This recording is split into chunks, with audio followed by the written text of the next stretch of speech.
Queen Vesta's eyes narrow as she faces the human soldier. "You will not leave, Robert Reyes." Her words echo through the crystalline palace chamber, sending ripples across the iridescent walls of Nixoria's royal residence. Robert stands rigid, his Terran Defense Force uniform a stark contrast to the flowing, otherworldly attire of the Nigean court. He glances at Ambassador Helena Harris, whose face contorts with a mix of confusion and anger. "Your Majesty, this is unacceptable," Ambassador Harris interjects, stepping forward. "Lieutenant Reyes is a member of our diplomatic mission. You can't simply detain him." Queen Vesta turns her gaze to the ambassador, her alien features unreadable. "I can, and I will.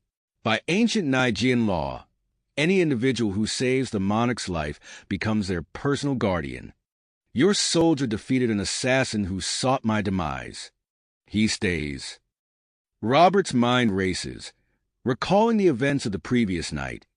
The glint of a blade in the shadows, his instincts kicking in, the swift takedown of the would-be killer. He hadn't expected his actions to lead to this. Ambassador Harris's voice rises. "This violates every interstellar diplomatic protocol we've established. Earth will not stand for it." The Queen's antennae twitch, a sign of irritation. "Your protocols mean nothing in the face of Nigean tradition. The law is absolute." Robert feels the weight of the situation bearing down on him. He's torn between his duty to Earth and an unexpected pull towards this alien world, towards its enigmatic queen. As tensions escalate, Robert's tactical mind begins to work. Something about the situation doesn't add up. The assassin's attack, the Queen's sudden fascination with him, Earth's threatened withdrawal from peace negotiations. It all seems too convenient.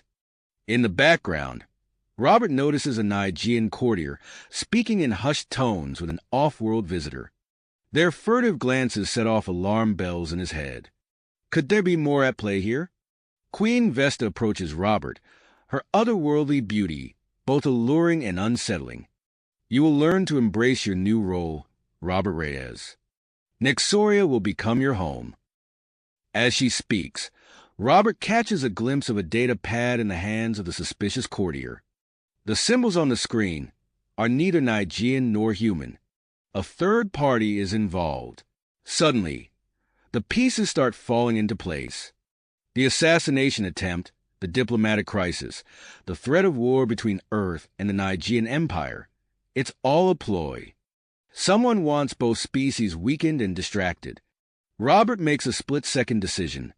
He'll play along with Queen Vesta's desires, use his position as her guardian to dig deeper into this conspiracy. If his suspicions are correct, the fate of both Earth and Nixoria hang in the balance. "Your Majesty," Robert says, bowing his head slightly, "I am honored by your selection. I request time to adjust to my new role." Ambassador Harris gasps. "Lieutenant Reyes, you can't be serious." But Robert has already committed to his course of action. As Queen Vesta smiles triumphantly and the human delegation erupts in protest, he steels himself for what's to come. Unbeknownst to all, Earth's military is already planning a covert extraction mission, unaware of the larger threat looming on the horizon. The stage is set. Robert Reyes, caught between two worlds, now stands as the unwitting key to uncovering a plot that threatens the galaxy itself. The clock is ticking, and the fate of two species rests in the hands of one human soldier who refused to leave an alien queen's side. As Robert steeled himself for the challenges ahead, the repercussions of Queen Vesta's decision reverberated through the halls of power on both Earth and Nixoria. Ambassador Harris, her face etched with concern, retreated to her quarters to initiate a series of urgent communications with Earth's high command. Over the following days, the atmosphere in the crystalline palace grew increasingly tense. Robert observed a flurry of activity as Nigean officials scurried about, their antennae twitching nervously. Ambassador Harris's voice could often be heard echoing through the corridors, her tone sharp and insistent as she engaged in heated negotiations with Nigean diplomats. Robert used this chaos to his advantage, carefully maneuvering through the palace's labyrinthine structure. His new role as the Queen's guardian granted him unprecedented access, and he wasted no time in putting it to use. He memorized the layout of restricted areas, noting the patterns of guard rotations and the locations of secure communication centers. One evening, as the twin moons of Nyxoria cast an eerie glow through the palace's translucent walls, Robert's vigilance paid off. He overheard hushed voices coming from a room he had previously marked as suspicious. Pressing himself against the cool, iridescent surface of the wall, he strained to listen. "The humans are growing impatient," General Zax, a raspy, unfamiliar voice said. "We need to accelerate our plans." Robert's heart raced as he recognized the voice that responded, General Zax, one of Queen Vesta's most trusted advisors. "Patience, my Zorasian friend," Zax replied, his tone smooth and assured. "The tension between our species is precisely what we need. Soon, both the humans and the Nigeans will be too weak to resist our combined might." Suppressing a gasp, Robert carefully retreated from his position. His mind whirled with the implications of what he had just heard. The Zoraxians, a notoriously aggressive species from a distant sector, were somehow involved in this complex political web. Knowing he needed to act quickly but cautiously, Robert made his way to Queen Vesta's private chambers. The guards at her door, now accustomed to his presence, allowed him to pass without question. Inside, he found the Queen gazing out at the bioluminescent forest that surrounded the palace. She turned as he entered, her large, faceted eyes reflecting the ambient light. "Your Majesty," Robert began, his voice low and urgent, "I have discovered something that threatens both our peoples." Queen Vesta's antennae quivered with interest as Robert recounted what he had overheard. Her expression shifted from skepticism to concern as he presented the evidence he had gathered over the past few days. "This is most disturbing, Robert," she said, using his first name for the first time. "If what you say is true, then we are all in grave danger." As they pored over the information together, Robert couldn't help but notice the change in the Queen's demeanor towards him.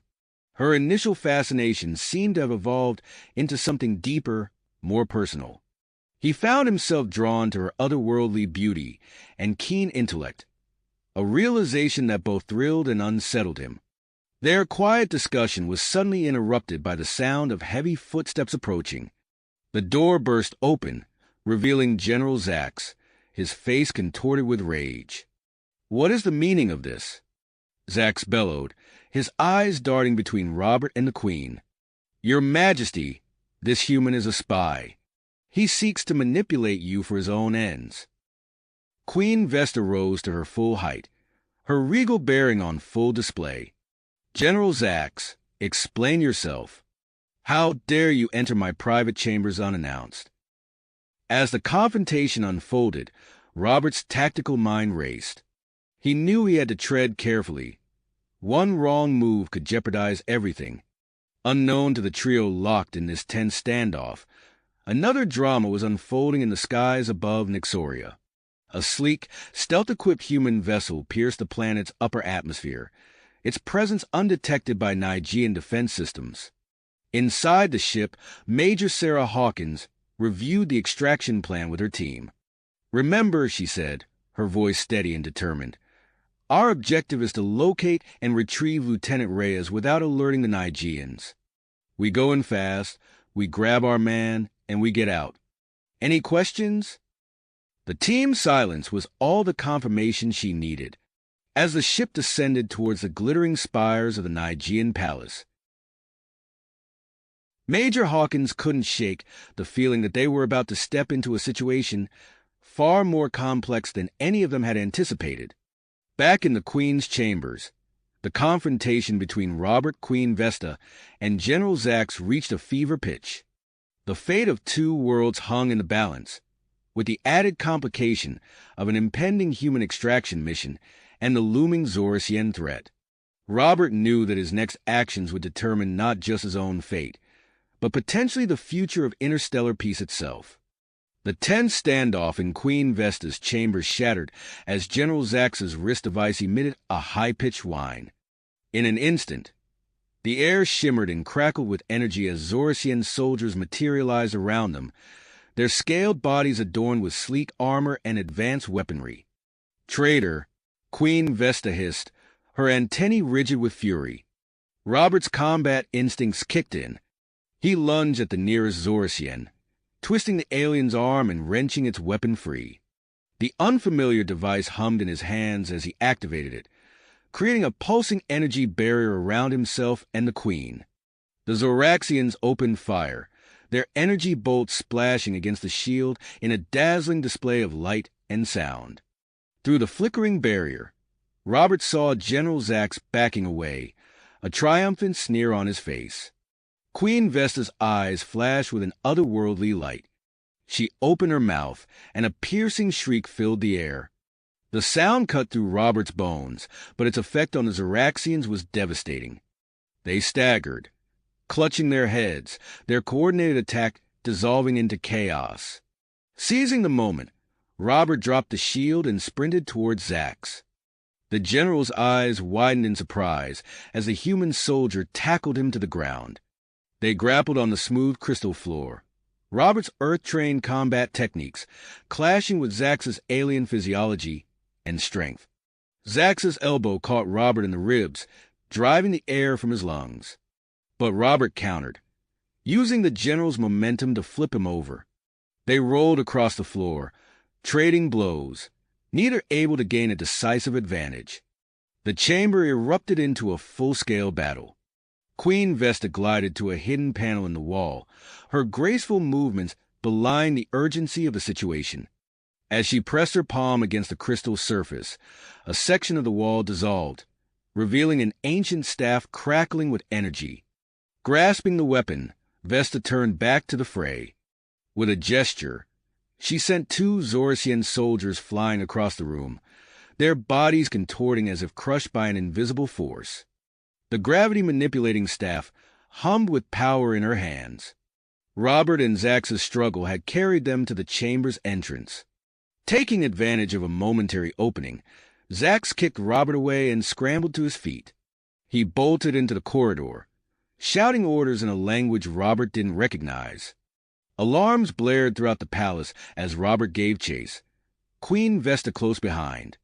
The corridors filled with confused Nigean guards, their crystalline armor glinting in the pulsing emergency lights. "Stop the Zoraxians!" Robert shouted in halting Nigean, pointing at the scaled invaders. The guards hesitated for a split second before engaging the alien threat.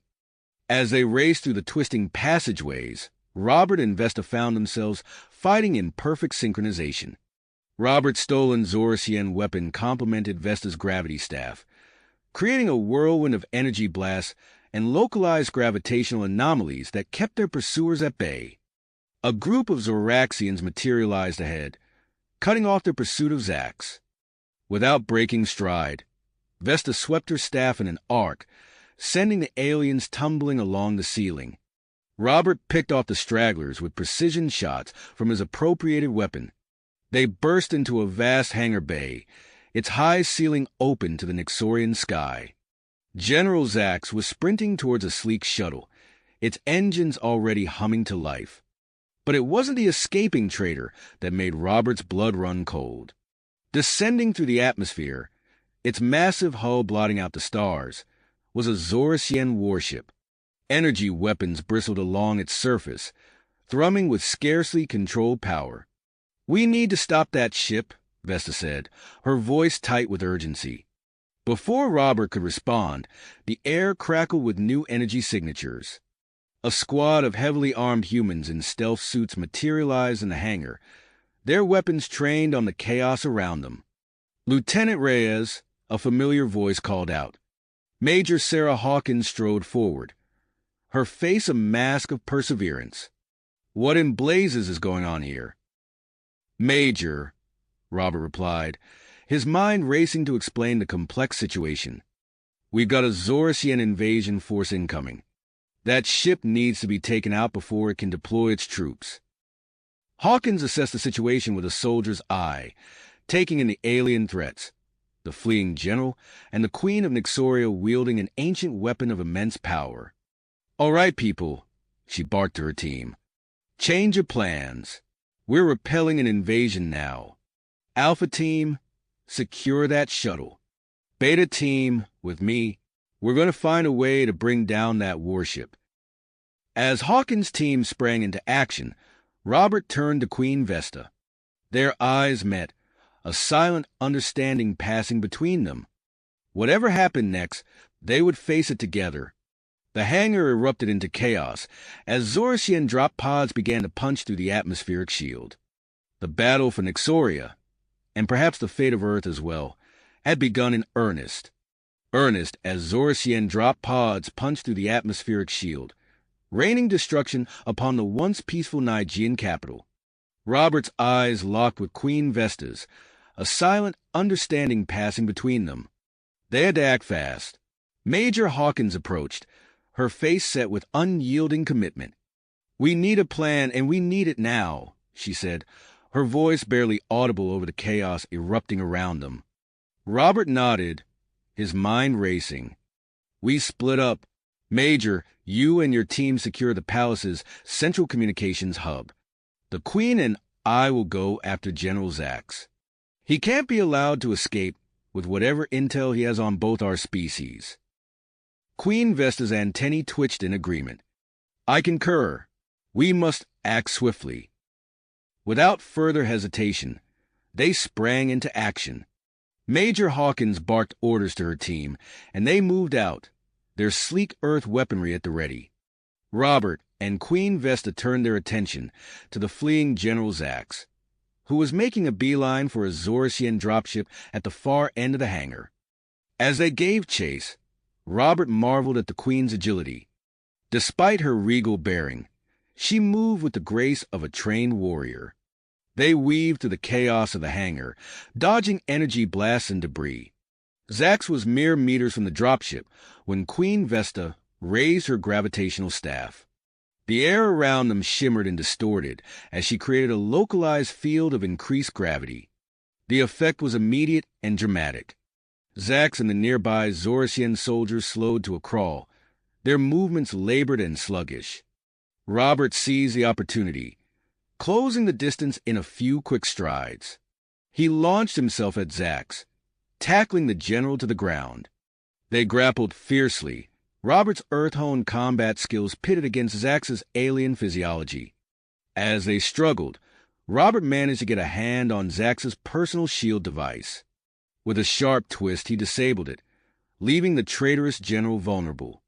Zax snarled, his eyes wide with fury and fear. Meanwhile, across the palace, Major Hawkins and her team fought their way through waves of Zorsian invaders. The corridors echoed with the sound of Earth weaponry and alien energy weapons. Hawkins led from the front, her tactical acumen evident in every move she made. As they neared the communications hub, resistance intensified. Zorsian soldiers poured out of side passages, their scaled bodies glinting in the emergency lighting.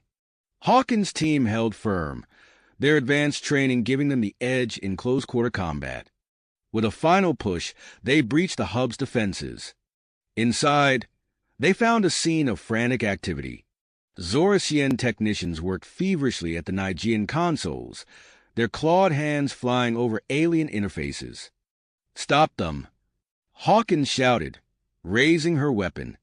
Her team fanned out, quickly subduing the saboteurs.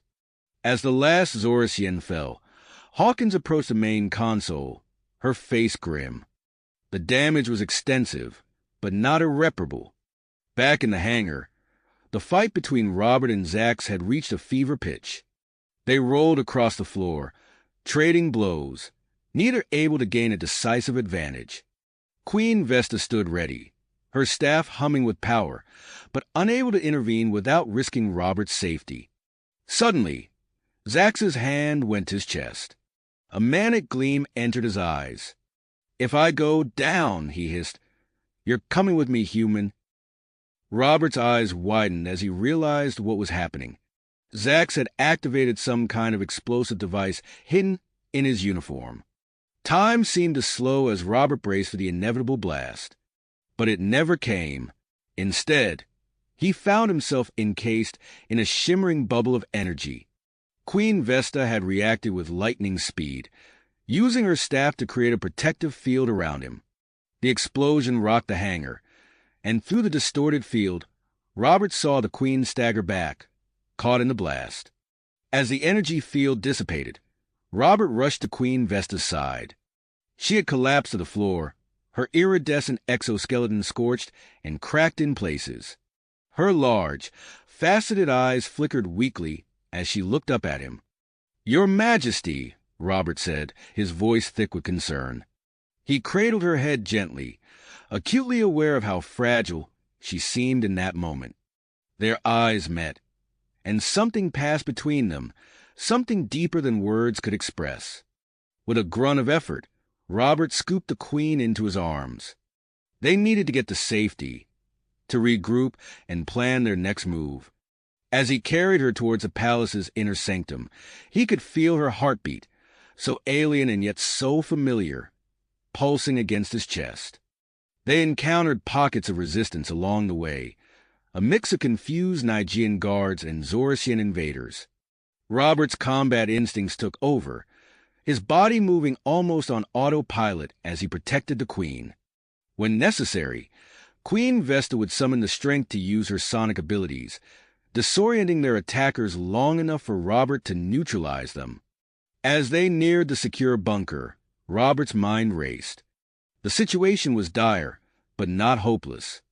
They had uncovered the Zorasian plot, and with Earth and Nigean forces working together, they stood a chance.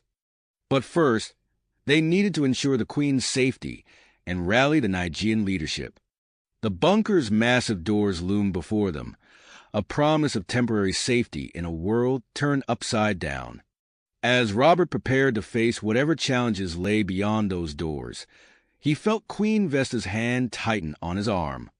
Whatever came next, they would face it together. Together, they would face it head-on. As the bunker doors sealed behind them, Robert gently lowered Queen Vesta onto a nearby medical pod. The regeneration technology hummed to life, enveloping her in a soft, pulsating light. Robert placed his hand on the translucent surface, his eyes never leaving the Queen's face. "Your Majesty," he said softly, "I'll be right here when you wake up." The Queen's eyes fluttered closed as the healing process began. Robert felt a hand on his shoulder and turned to see Major Hawkins, her face etched with concern. "How is she?" Hawkins asked, her voice low.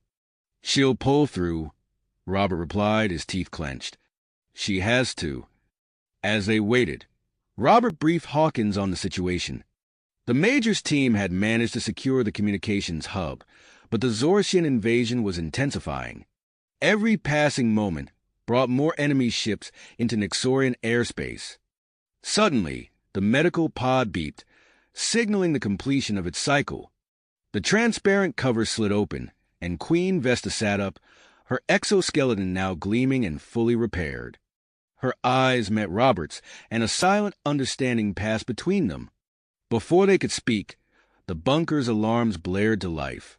Red warning lights bathed the room in an eerie glow as a computerized voice announced, "Warning, perimeter breach imminent.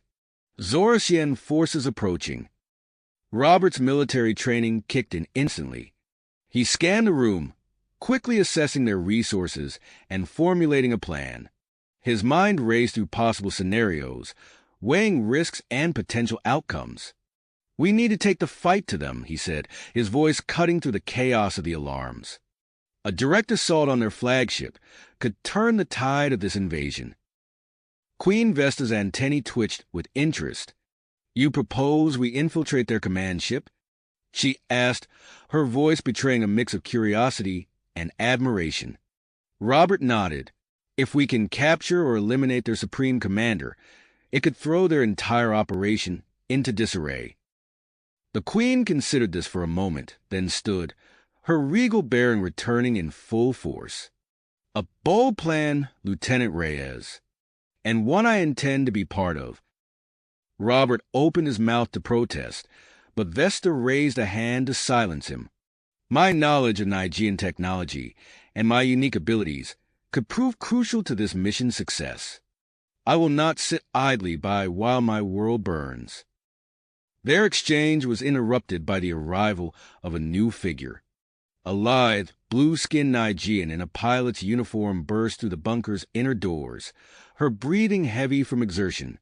"Your Majesty," she said, bowing quickly, "I've fought through half the palace to reach you. The situation above ground is dire." Queen Vesta's eyes lit up with recognition.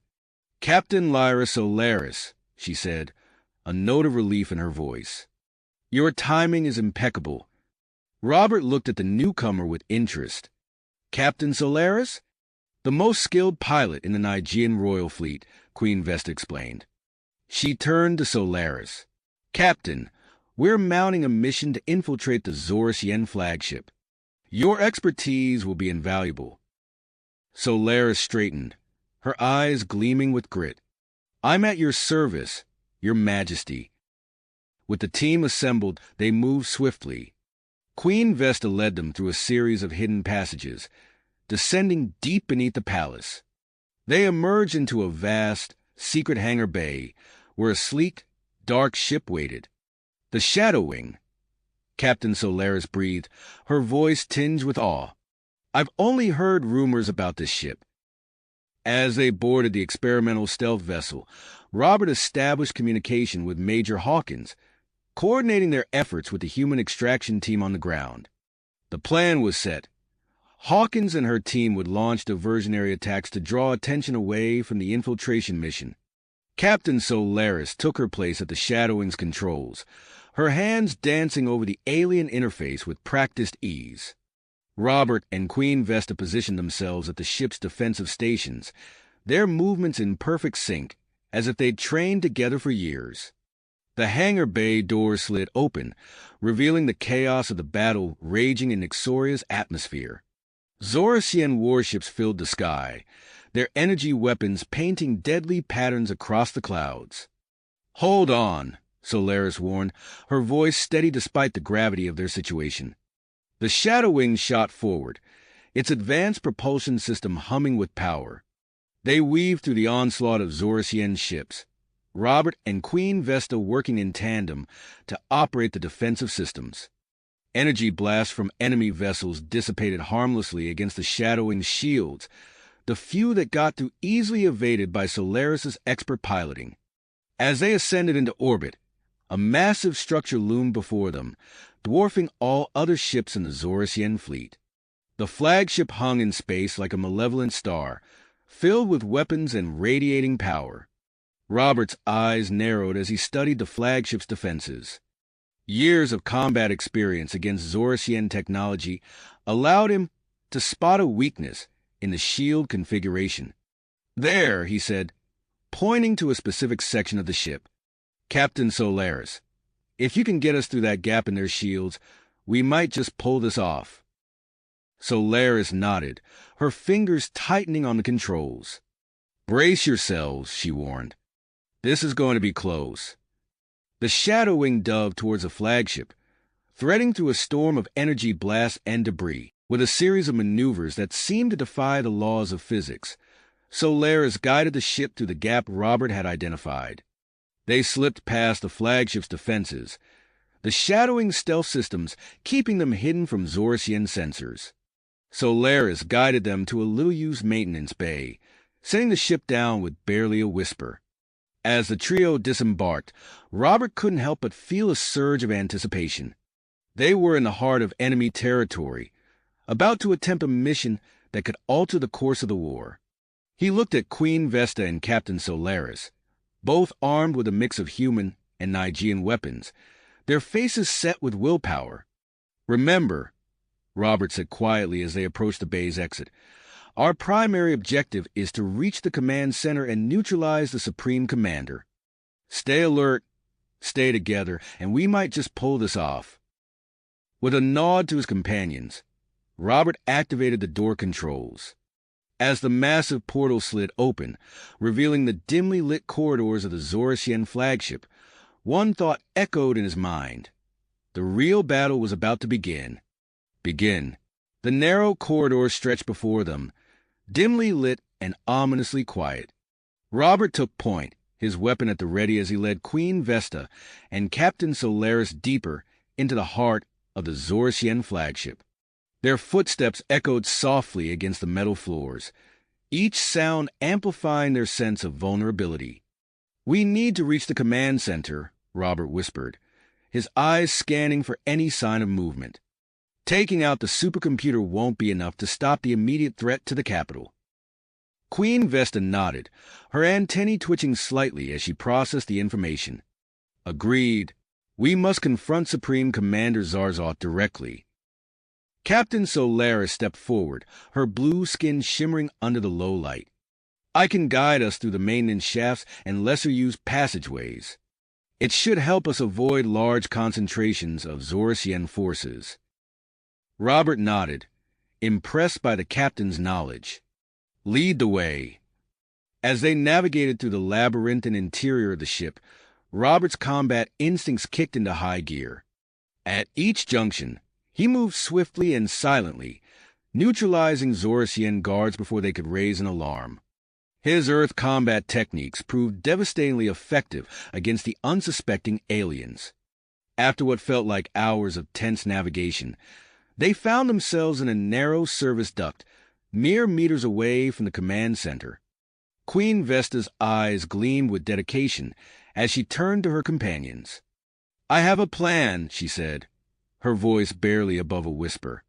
"Robert, Captain Solaris, I need you to create a diversion. I'll use my abilities to infiltrate the command center and confront Zarzoth directly." Robert's brow furrowed with concern. "Your Majesty, that's too dangerous. Let me." The Queen cut him off with a gentle touch on his arm. "This is my world, Lieutenant. My people. I must do this." Reluctantly, Robert nodded. He and Captain Solaris split off, making their way to the power distribution center. With practiced efficiency, they planted explosive charges at key junctions, setting them to detonate in a cascading sequence. As the first explosion rocked the ship, Queen Vesta activated her gravitational staff. The artificial gravity around her shifted, allowing her to glide silently along the ceiling of the command center. Below her, Supreme Commander Zarzoth barked orders, his scaled face contorted with rage. In one fluid motion, Vesta deactivated her gravitational field. She dropped directly onto Zarzoth, catching the Zorasian leader completely off guard. The impact sent them both sprawling across the command center floor. Zarzoth recovered quickly, his combat armor whirring as he rose to his feet. "You dare challenge me, insect?" he snarled, his clawed hands clenching into fists. Queen Vesta stood her ground, her gravitational staff humming with energy.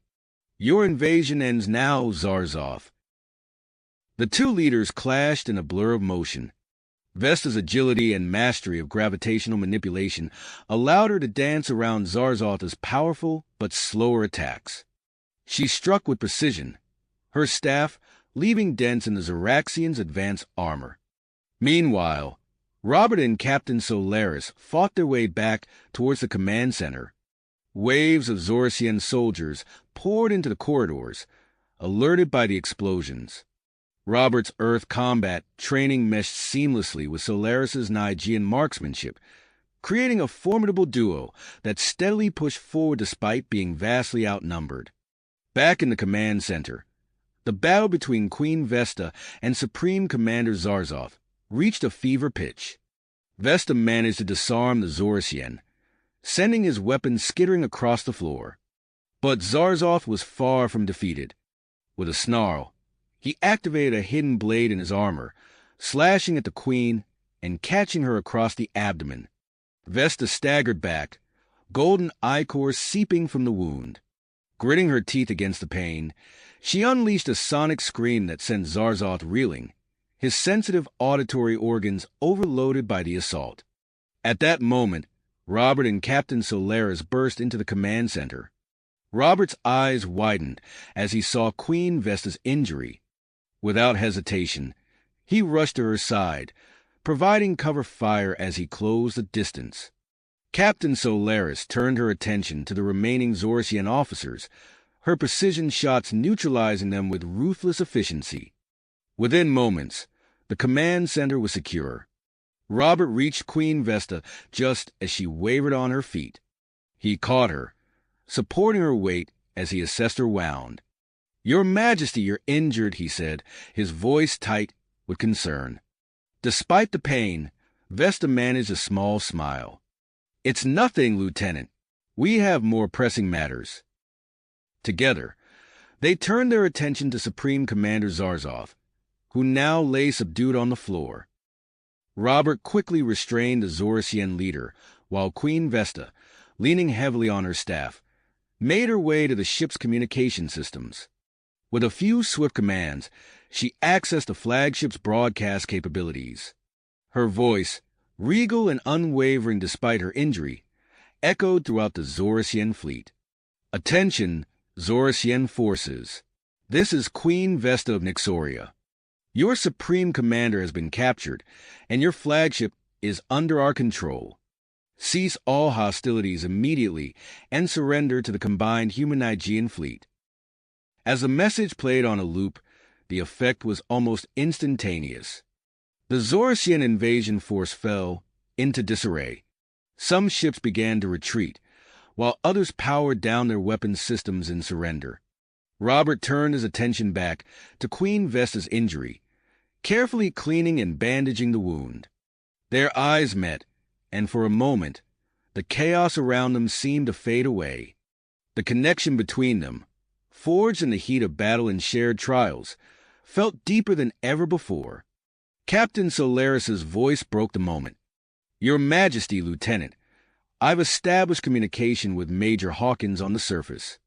They're coordinating the roundup of remaining Zorsian forces planetside." As the immediate threat subsided, new challenges loomed on the horizon. Captain Solaris reported that representatives from both Earth and Nixoria were demanding immediate communication with their leaders. The political implications of their actions were only beginning to unfold.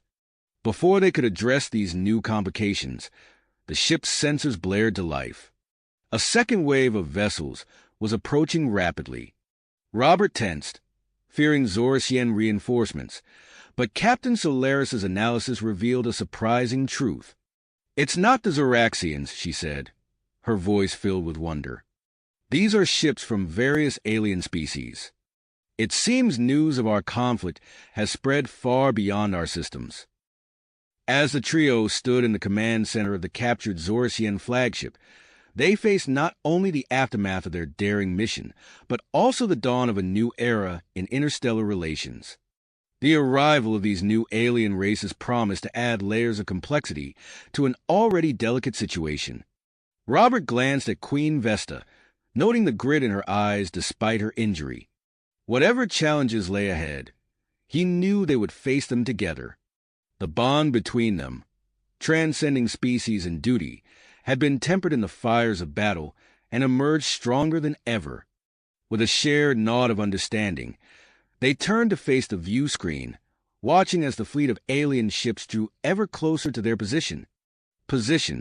As the alien fleet drew closer, the enormity of the situation became clear. These weren't Zorsian reinforcements, but a diverse array of vessels representing various galactic powers. Captain Solaris's fingers flew over the control panel, analyzing the incoming ships. "I'm detecting vessels from the Arcturian Confederation, the Sirius Mercantile League, and the Pleiadian Peacekeepers."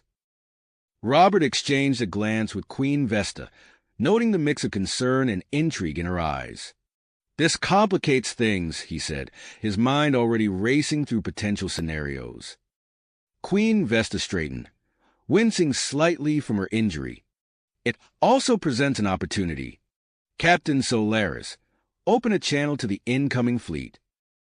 As Solaris complied, Vesta addressed the approaching ships with regal composure. This is Queen Vesta of Nixoria. We welcome you to our system and invite your representatives aboard this vessel for an emergency summit. The response was immediate. A cacophony of alien languages filled the command center as the various factions acknowledged the invitation. Robert marveled at the translator's ability to keep up with the diverse linguistic patterns. Queen Vesta turned to her companions. Captain Solaris, coordinate the arrival of the alien diplomats. Ensure they're guided safely aboard and provide them with any necessary accommodations. Solaris nodded, her blue skin shimmering with excitement at the prospect of interacting with so many new species. Lieutenant Walker, Vesta continued, her gaze meeting Robert's, I need you to oversee security.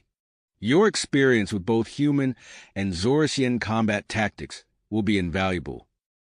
Robert nodded, already mentally cataloging potential threats and security measures. I'll coordinate with the Nigean and human forces immediately, Your Majesty. As they prepared for the incoming delegates, Robert couldn't help but notice a change in Queen Vesta. Her skin had taken on a subtle, iridescent quality, shimmering in the artificial light of the command center. He found himself captivated by the effect, his admiration for the Nigean monarch growing even deeper. The first to arrive was Ambassador Zara Quash of the Arturian Confederation. As she stepped onto the command deck, Robert was struck by her appearance. Her skin glowed with bioluminescent patterns that shifted and swirled, creating a mesmerizing display. Queen Vesta, Ambassador Quash greeted, her voice melodious and layered with subtle harmonics. The Arturian Confederation is most interested in this alliance between Nixoria and Earth. Your victory over the Zoraxians has sent ripples through the galaxy. As Robert observed the interaction, his combat-honed instincts picked up on something unusual. A faint energy signature was emanating from a nearby console, one that didn't match any known Zorasian technology. Excusing himself, he investigated the anomaly. Hidden within the ship systems, Robert discovered a concealed Zorasian data cache. As he began to decrypt its contents, his eyes widened. The cache contained detailed plans for further invasions, including Earth and several other inhabited worlds. Your Majesty, Robert called, his voice urgent. You need to see this. Queen Vesta joined him, her antennae twitching as she absorbed the information. This changes everything, she murmured. We must inform the other delegates immediately. As more representatives arrived, including the pragmatic trade minister Lyrics of the Serious Mercantile League and the stoic commander Elahan of the Pleiadian Peacekeepers, the atmosphere aboard the captured flagship grew tense with competing agendas. The Serious Mercantile League demands exclusive rights to salvage Zorasian technology, Minister Lyrics announced, his multiple eyes blinking in rapid succession. The potential advancements could revolutionize trade throughout the galaxy. Commander Elahan's crystalline form shimmered as he countered. The Pleiadian Peacekeepers insist on immediate containment and trial of the Zorasian leaders. Justice must be swift and absolute. Queen Vesta, her iridescent skin now glowing more intensely, raised her hand for silence. Esteemed delegates, we face a threat greater than our individual interests. Lieutenant Walker has uncovered evidence of further Zorasian invasion plans targeting multiple worlds, including Earth. A hush fell over the assembled aliens as the implications sank in. Robert stepped forward, presenting the decrypted data for all to see. The holographic display showed a web of potential invasion routes spanning dozens of star systems. As the delegates argued over the best course of action, Robert found himself drawn to Queen Vesta. The shared experience of battle and the high-stakes negotiations had forged a connection between them that transcended their biological differences. He admired her strength and grace under pressure, while she seemed to value his tactical insights and unwavering support. During a brief recess in the negotiations, Robert and Vesta found themselves alone in a secluded corridor of the flagship. The air between them crackled with unspoken tension. Your Majesty, Robert began, his voice low and intense. I've never met anyone like you. Vesta's antennae quivered, her iridescent skin pulsing with a soft glow. Nor I you, Lieutenant, she replied, taking a step closer. You've shown remarkable courage and adaptability in the face of extraordinary circumstances. Their eyes locked, and for a moment, the chaos of the diplomatic summit faded away. Robert leaned in, drawn by an irresistible force, and Vesta tilted her head up to meet him. Just as their lips were about to touch, Captain Solaris's voice crackled over the intercom. Your Majesty, Lieutenant Volker, we're detecting unusual energy readings from the planet's surface. The moment shattered, Robert and Vesta pulled apart, their duty reasserting itself. They rushed back to the command center, where a holographic display showed a pulsing red up beneath Nixoria's capital city.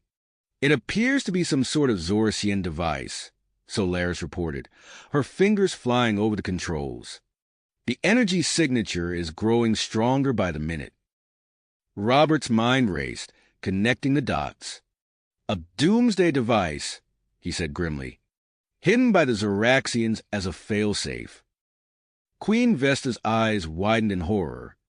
If it's not stopped, it could destabilize Nixoria's core. We'd lose not only the planet, but potentially the entire assembled fleet in orbit. The alien delegates, their earlier squabbles forgotten in the face of this new threat, turned to Queen Vesta and Robert. Ambassador Quash spoke first, her bioluminescent patterns pulsing with urgency. What can we do to help? Robert met Queen Vesta's gaze, seeing his own drive reflected in her eyes. We need to form a joint task force, he said. Combine our knowledge and resources to neutralize this threat before it's too late. As the assembled aliens began to organize, pooling their various technologies and expertise, Robert couldn't help but feel the weight of responsibility on his shoulders. The fate of Nixoria, Earth, and countless other worlds hung in the balance. And amidst it all, his growing feelings for Queen Vesta added another layer of complexity to an already volatile situation. With time running out and the lives of billions at stake, Robert knew that the true test of their newfound alliance was about to begin. The assembled aliens turned to Robert and Queen Vesta, their diverse features etched with concern and commitment. We need to move fast, Robert said, his voice steady despite the tension coursing through him. Every second counts.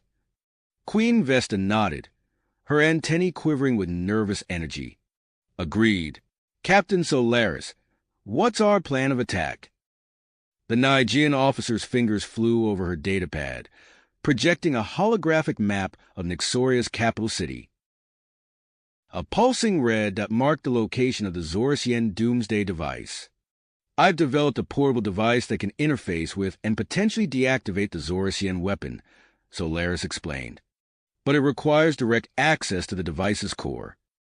Robert studied the map, his tactical mind already formulating a strategy. We'll need to split into two teams. I'll lead a ground force to provide cover and distraction. Queen Vesta, you should lead a smaller infiltration team to deliver and activate the deactivation device. As the group began to discuss the details of their plan, a new voice cut through the chatter. Excuse me, but I believe I have some information that could be crucial to your mission. All eyes turned to the speaker, a human man with tousled gray hair and sharp, intelligent eyes.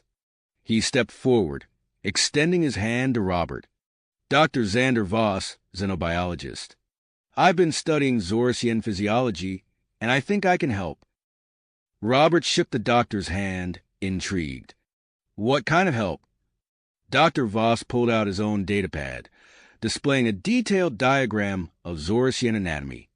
I've identified several vulnerabilities in Zorasian biology that could be exploited. More importantly, I've developed a non-lethal weapon that can incapacitate them without causing permanent harm. Queen Vesta's eyes lit up. That could be invaluable for my infiltration team. We need to minimize casualties and avoid triggering any potential fail-safes. With Dr. Voss's expertise incorporated into their plan, the task force quickly mobilized. Robert's team boarded a fleet of Nigean stealth ships, while Queen Vesta's smaller group prepared to deploy via human drop pods. As they made final preparations, Robert found himself alone with Queen Vesta for a brief moment. The air between them crackled with unspoken tension, their earlier near-kiss still fresh in both their minds. "Your Majesty," Robert began, his voice low and urgent. We should talk about Dash." Vesta placed a gentle hand on his arm, her touch sending a jolt through him. "I know, Robert, but right now, we need to focus on the mission. Billions of lives depend on us." Robert nodded, pushing aside his personal feelings. "You're right. Be careful down there." "You too," Vesta replied, her eyes lingering on us for a moment before she turned to join her team. Moments later, Robert's stealth ships were cutting through Nixoria's atmosphere, while Queen Vesta's drop pods plummeted towards the planet's surface. Robert's voice crackled over the comms, coordinating the diverse alien forces under his command. "Remember, our primary objective is to draw attention away from the infiltration team," he reminded them. "Hit hard, hit fast, but stay mobile. We need to keep the Zoraxians off balance." As they neared the Zorasian stronghold, Robert's team launched into action.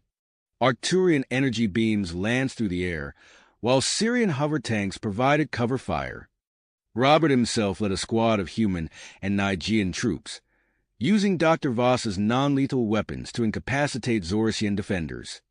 The battle was intense, with Robert's forces pushing forward in a relentless assault. He coordinated the attacks with precision, using each alien race's unique abilities to maximum effect. The Zoraxians, caught off guard by the sudden onslaught, struggled to mount an effective defense. Meanwhile, Queen Vesta's infiltration team had landed safely and was making its way through a network of underground tunnels. Captain Solaris led the way, her sensors scanning for Zorasian patrols. The Pleiadian tech expert, a crystalline being named ZYX, worked to disable security systems as they advanced. As they rounded a corner, they came face to face with a Zorasian patrol. Without hesitation, Queen Vesta sprang into action. She twirled her gravitational staff, sending two Zoraxians flying into the wall. A third rushed her, but she ducked under its strike and unleashed a sonic blast from her antennae, dropping it to the ground. Captain Solaris and ZYX stared at their queen in amazement. "Impressive," Solaris said, a note of pride in her voice.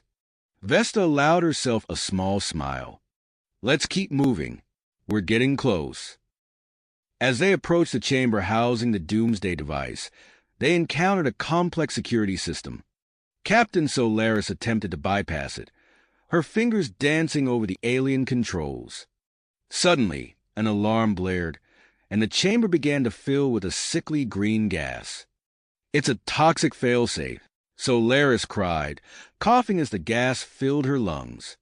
Queen Vesta, drawing upon an ancient Nigean technique, took a deep breath and held it.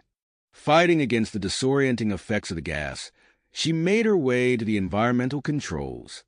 With trembling hands, she managed to activate the ventilation system, clearing the noxious fumes.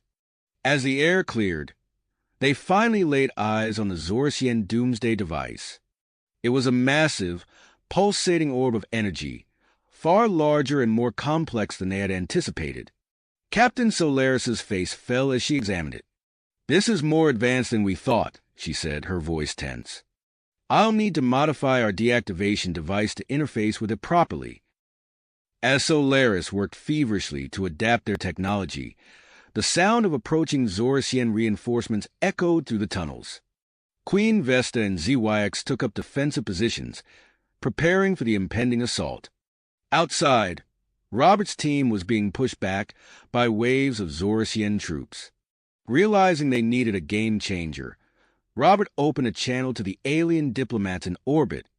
"This is Lieutenant Walker," he said, his voice steady despite the chaos around him. We need immediate orbital support. Can you provide it? There was a moment of tense silence before Ambassador Quash's melodious voice responded. The Arcturian Confederation stands ready to assist.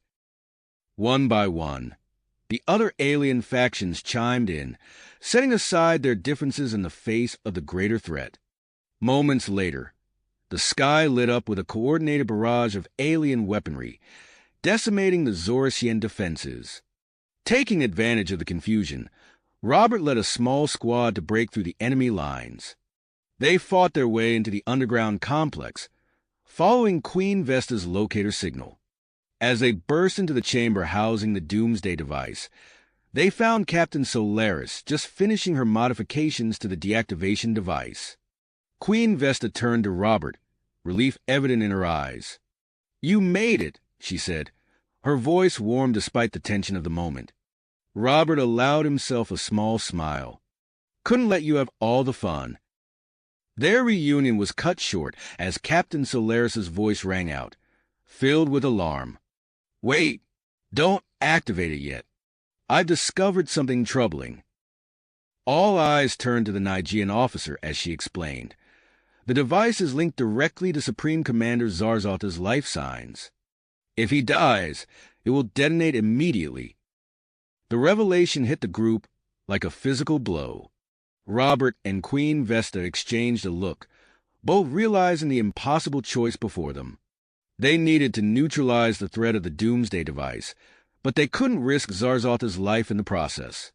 As the energy levels of the device continued to rise, threatening to destabilize Nyxoria's core, Robert and Queen Vesta found themselves facing the greatest challenge of their lives. The fate of the planet, the assembled alien fleets, and the delicate balance of galactic power all hung in the balance. Queen Vesta stepped forward, her voice steady despite the weight of the moment. "We need a solution, and we need it now. Any ideas?" Robert's mind raced, considering and discarding options at lightning speed. The pressure of the situation seemed to draw him and Queen Vesta closer together, their shared purpose creating an almost palpable bond between them. As they stood there, the fate of worlds resting on their shoulders, Robert knew that whatever came next would test their leadership, their ingenuity, and their newfound alliance to its very limits. Limits. Inspiration struck Robert like a bolt of lightning, his mind racing with possibilities. "I have an idea," he said, his voice cutting through the tension. "We need to create a temporary stasis field around Zarzov. If we can suspend his life signs without killing him, we might be able to deactivate the device without triggering the failsafe." Queen Vesta's eyes widened, her antennae quivering with excitement. "Brilliant! We could use a combination of Nigean biotechnology and human ingenuity to achieve this." Dr. Voss stepped forward, his face alight with scientific curiosity. "I can work with your Nigean scientists to develop a prototype stasis device. It's risky, but it might be our best shot." "Do it," Robert ordered. He turned to the assembled team. "I'll lead a squad to secure Zarzov. He's being held in a high-security cell aboard the captured Zorasian flagship." Queen Vesta placed a hand on Robert's arm, her touch sending a jolt through him. "Be careful. We can't risk harming him in any way." Robert nodded, acutely aware of the weight of her hand. "We'll use non-lethal methods only. Captain Solaris, can you keep working on the deactivation device?" The Nigean officer nodded, her fingers already flying over her datapad. "I'll have it ready by the time you return with Zarzov." As Robert assembled his team, Queen Vesta turned to the alien delegates. "We need your help. This plan requires resources from all of us." Ambassador Quash's bioluminescent patterns pulsed with agreement. The Arcturian Confederation can provide advanced energy stabilizers for the stasis field. A Syrian representative stepped forward, his metallic skin gleaming. The Sirius Mercantile League will contribute rare materials needed for the device. Queen Vesta's diplomatic skills shone as she coordinated the various alien factions, convincing them to pool their knowledge and resources. The chamber buzzed with activity as scientists and technicians from a dozen different species worked together, racing against time. Robert led his team through the winding corridors of the Zorasian flagship, their footsteps echoing in the eerie silence. They encountered minimal resistance, most of the Zorasian forces having been drawn into the battle outside. As they approached Zarzotha's cell, Robert raised his hand, signaling the team to halt. He activated his comm link. Dr. Voss, what's the status on the stasis device? We're making progress, the scientist's voice crackled through the comm. But we need more time. The energy required to create a stable quantum uncertainty field is enormous. Robert gritted his teeth. We'll buy you as much time as we can. Stand by. He turned to his team, his voice low and urgent. Remember, we need Zarzoth alive and unharmed. Use the non-lethal weapons only. The team nodded, readying their weapons. Robert took a deep breath, then gave the signal. They breached the cell in a coordinated assault, catching the Zorasian guards off guard. Robert moved with fluid precision, using Dr. Voss's non-lethal weapon to incapacitate 2 guards in quick succession. His team followed suit, neutralizing the remaining defenders without a single casualty. Supreme Commander Zarzoth stood at the back of the cell, his reptilian features twisted in a snarl of defiance. You think you've won, human? This is only the beginning. Robert approached cautiously, his weapon trained on the Zorasian leader. It's over, Zarzoth. We know about the Doomsday device. We're shutting it down. Zarzotha's eyes widened in surprise, then narrowed with cunning. You can't. It's linked to my life signs. Kill me, and you doom your precious planet. We know, Robert said, allowing himself a small smile. That's why you're coming with us. Before Zarzoth could react, Robert fired his weapon. The Zorasian leader crumpled to the ground, unconscious but unharmed. Secure him, Robert ordered. We need to move fast. As they transported Zarzoth back to the prepared chamber, Robert felt the ground beneath his feet trembling. The Doomsday device's energy levels were continuing to rise, causing minor earthquakes across Nyxoria. They arrived to find Dr. Voss and the Nigean scientists putting the finishing touches on the stasis device. It was a marvel of cross-species collaboration, a shimmering field of energy contained within an intricate framework of alien alloys. It's ready, Dr. Voss announced, his face drawn with exhaustion and tension. But I must warn you, this is completely experimental. We have no way of knowing if it will work or for how long. Robert nodded grimly. It's a risk we have to take. Activate it. As the stasis field enveloped Zarzotha's unconscious form, the chamber filled with a low hum of energy.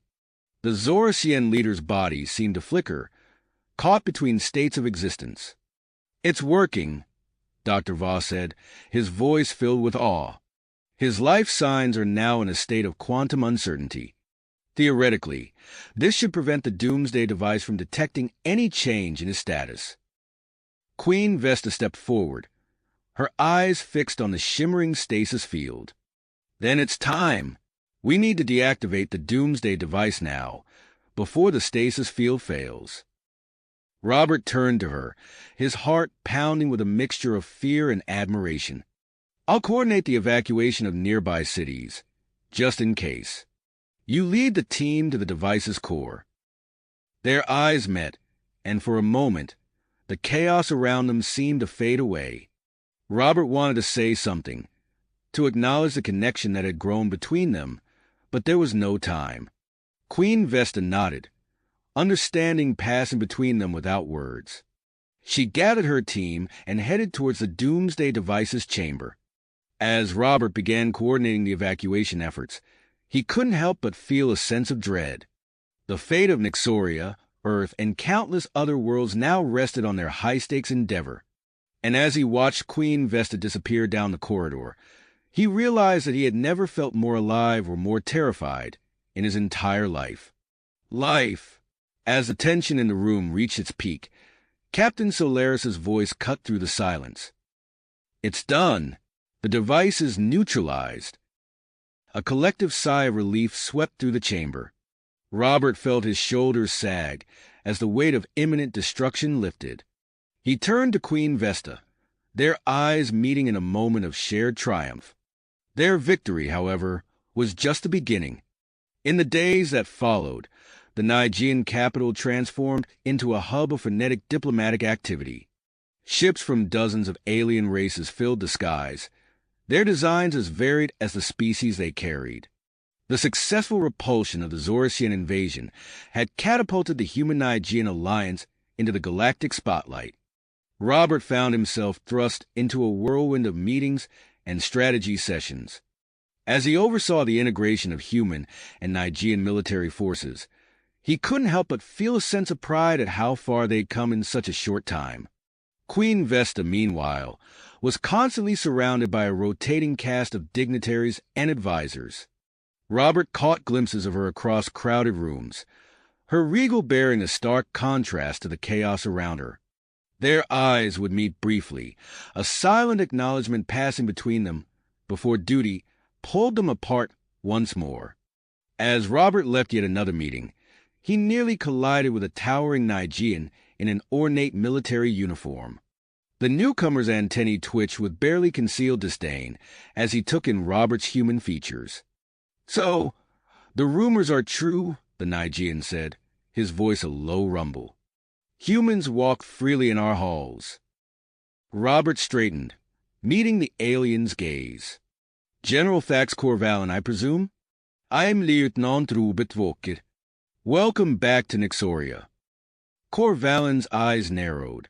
"I fail to see what's welcome about this. Infestation."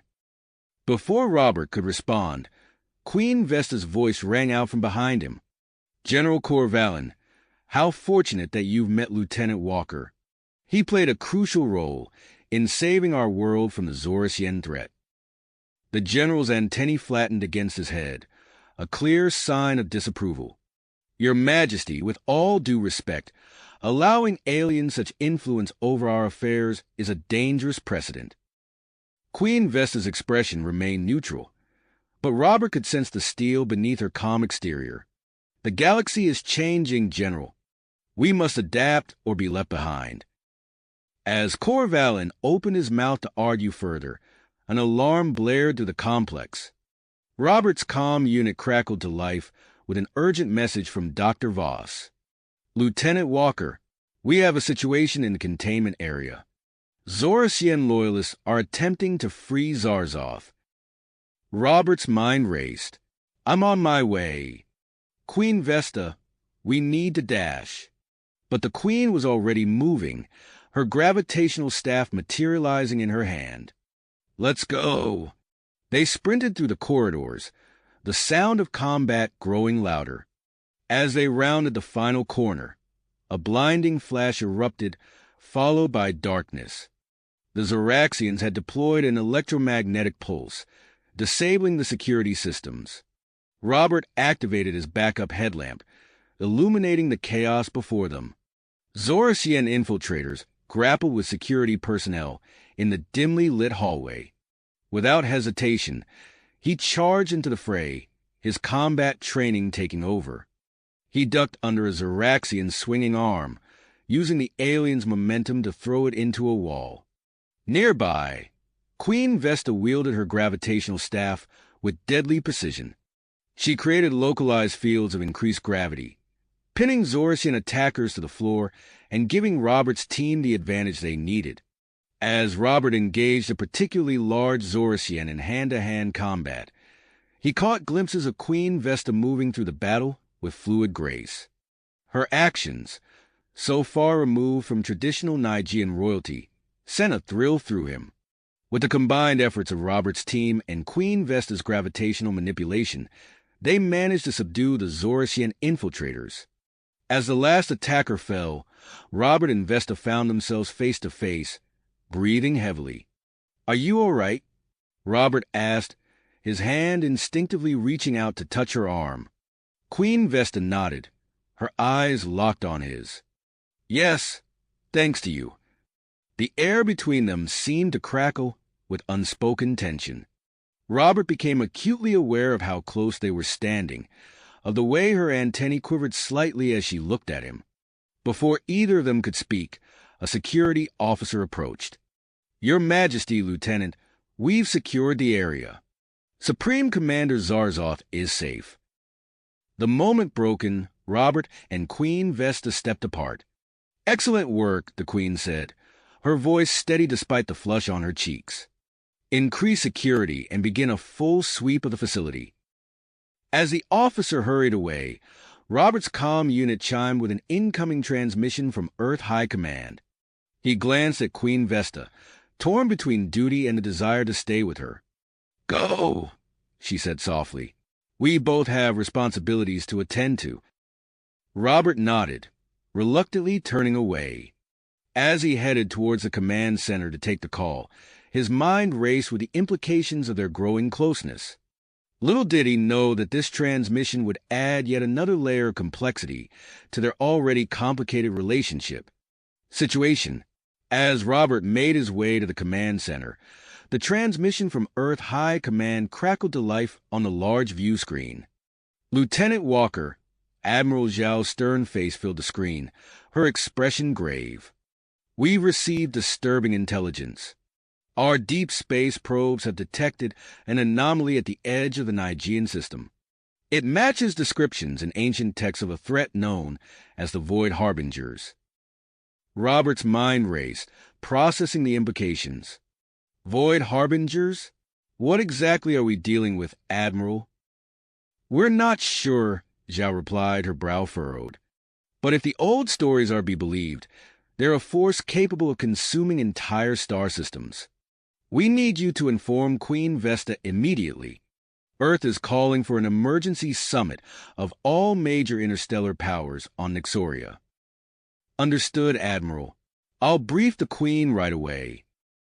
As the transmission ended, Robert turned to find Queen Vesta already entering the command center, her antennae twitching with concern. I heard, she said, her voice low. The Void Harbingers. I had hoped they were nothing more than a myth. Before Robert could respond, a commotion outside drew their attention. They rushed to the window to see a sleek, obsidian ship descending through Nixoria's atmosphere. Its design unlike anything they had encountered before. That's an Andromedan vessel, Queen Vesta breathed, her eyes wide with surprise. As the ship touched down on the landing pad, a tall, willowy figure emerged. Its skin shimmered with an iridescent sheen, and its forearms moved with fluid grace as it approached the welcoming delegation.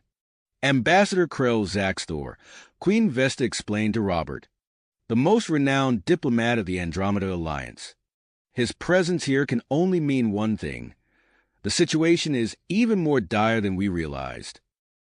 Robert watched as the ambassador made his way towards them, his alien features set in an expression of calm willpower. As Zaxthor reached them, he bowed deeply, his lower set of arms crossed over his chest in a gesture of respect. Your Majesty, Lieutenant Walker, the ambassador's voice was melodious, almost hypnotic. I come bearing an offer of advanced defensive technology that may protect us all from the Void Harbingers. However, I must warn you that my proposal comes at a price. Queen Vesta's antennae quivered with interest. What kind of price, Ambassador? Zaxthor's eyes gleamed. Unrestricted access to your Zorasian prisoners, including Supreme Commander Zarzov. Robert stiffened, alarm bells ringing in his head. That's out of the question. The security risks alone dash. Perhaps we should discuss this further, Queen Vesta interjected, placing a calming hand on Robert's arm. Ambassador, if you'll join us in the council chamber? As they made their way through the corridors, Robert's mind whirled with possibilities and potential dangers. The Void Harbingers loomed on the horizon, an ancient threat awakened. Yet the price for protection seemed too steep, too dangerous. In the council chamber, Dr. Xander Voss awaited them, his face alight with excitement. Your Majesty, Lieutenant, I've made a breakthrough in Zorsian physiology. I believe I've found a way to safely extend their natural suspended animation state. It could provide a long-term containment solution for the prisoners. Queen Vesta's eyes widened. That's excellent news, Doctor. Perhaps this development can help us reach a compromise with Ambassador Zaxthor's request. As they settled into their seats, Robert caught Zaxthor's gaze. The ambassador's expression was unreadable, but Robert couldn't shake the feeling that there was more to his request than met the eye. The chamber doors burst open, and General Thax Corvalin strode in, his antennae quivering with impossibly strong anger. Your Majesty, I must protest this continued reliance on alien assistance. I propose the creation of a purely Nigean defense force to face this Void Harbinger threat. Robert felt his jaw clench. The general's timing couldn't have been worse. As Queen Vesta prepared to respond, Robert knew that the decisions made in this room would shape the fate of not just Nixoria, but potentially the entire galaxy.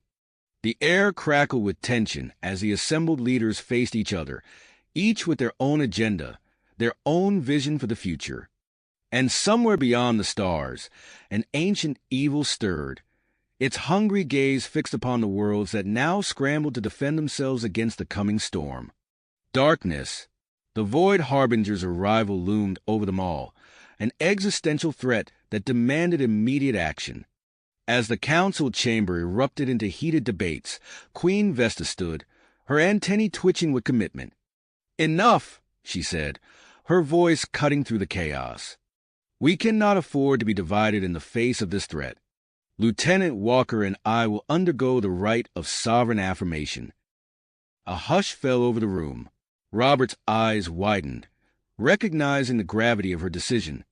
The rite was an ancient Nigean tradition, a series of trials designed to prove the worthiness of potential leaders.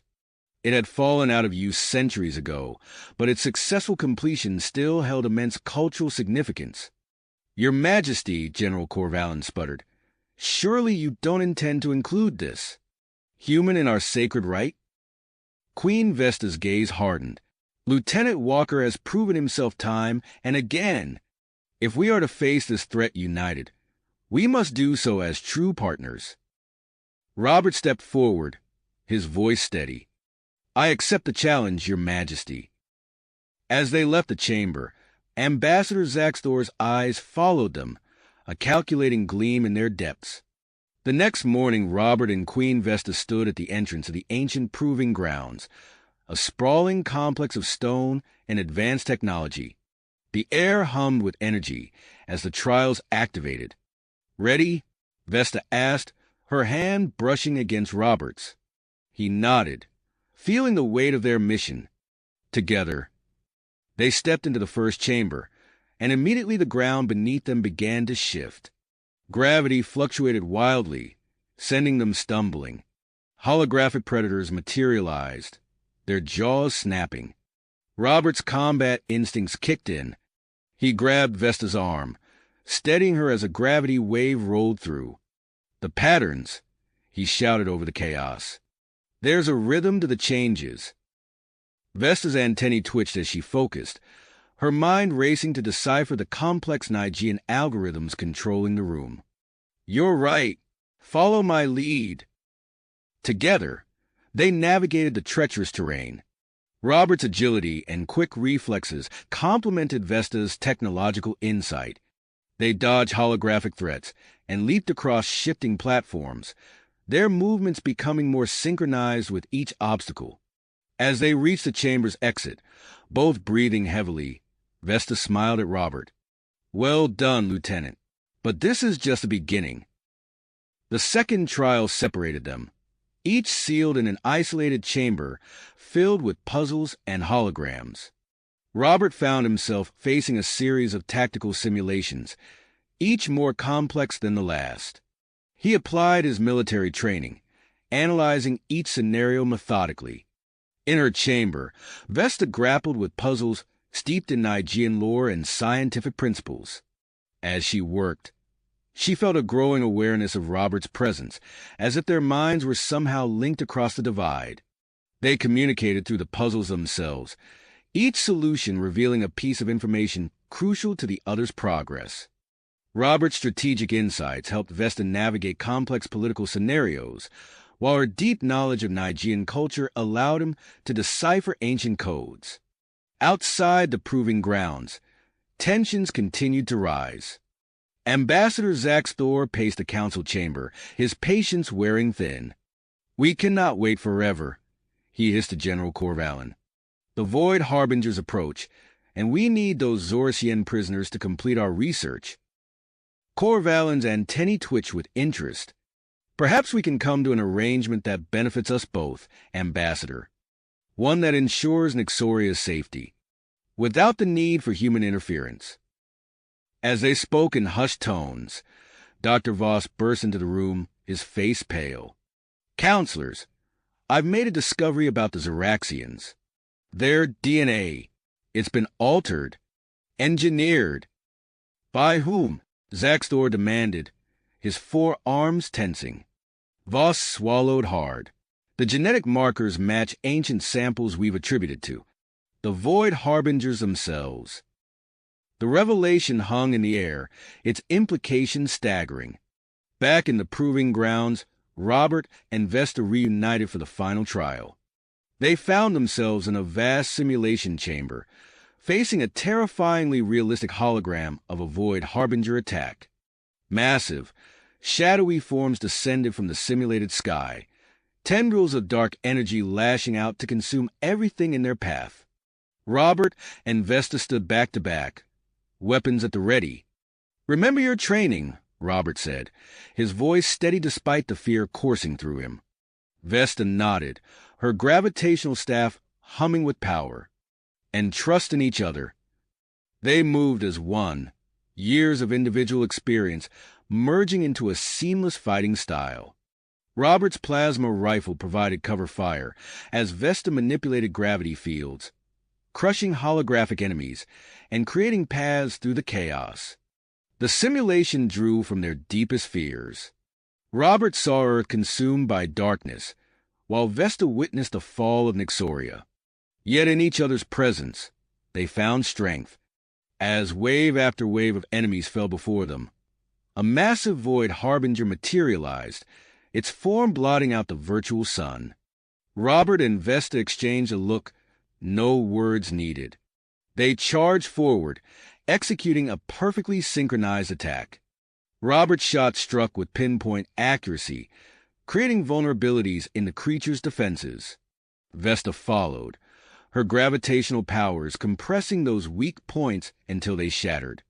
With a final concerted effort, they struck at the Harbinger's core. The hologram dissipated in an explosion of light, leaving Robert and Vesta standing alone in the empty chamber, breathless and exhilarated. As the proving grounds fell silent, signaling the completion of the rite, Robert turned to Vesta. The intensity of their shared experience reflected in their eyes, a new understanding passing between them. Before either could speak, alarms blared throughout the complex. They rushed to the exit, emerging to find the political landscape dramatically altered. News of their success had spread rapidly, galvanizing support among the Nigerian population.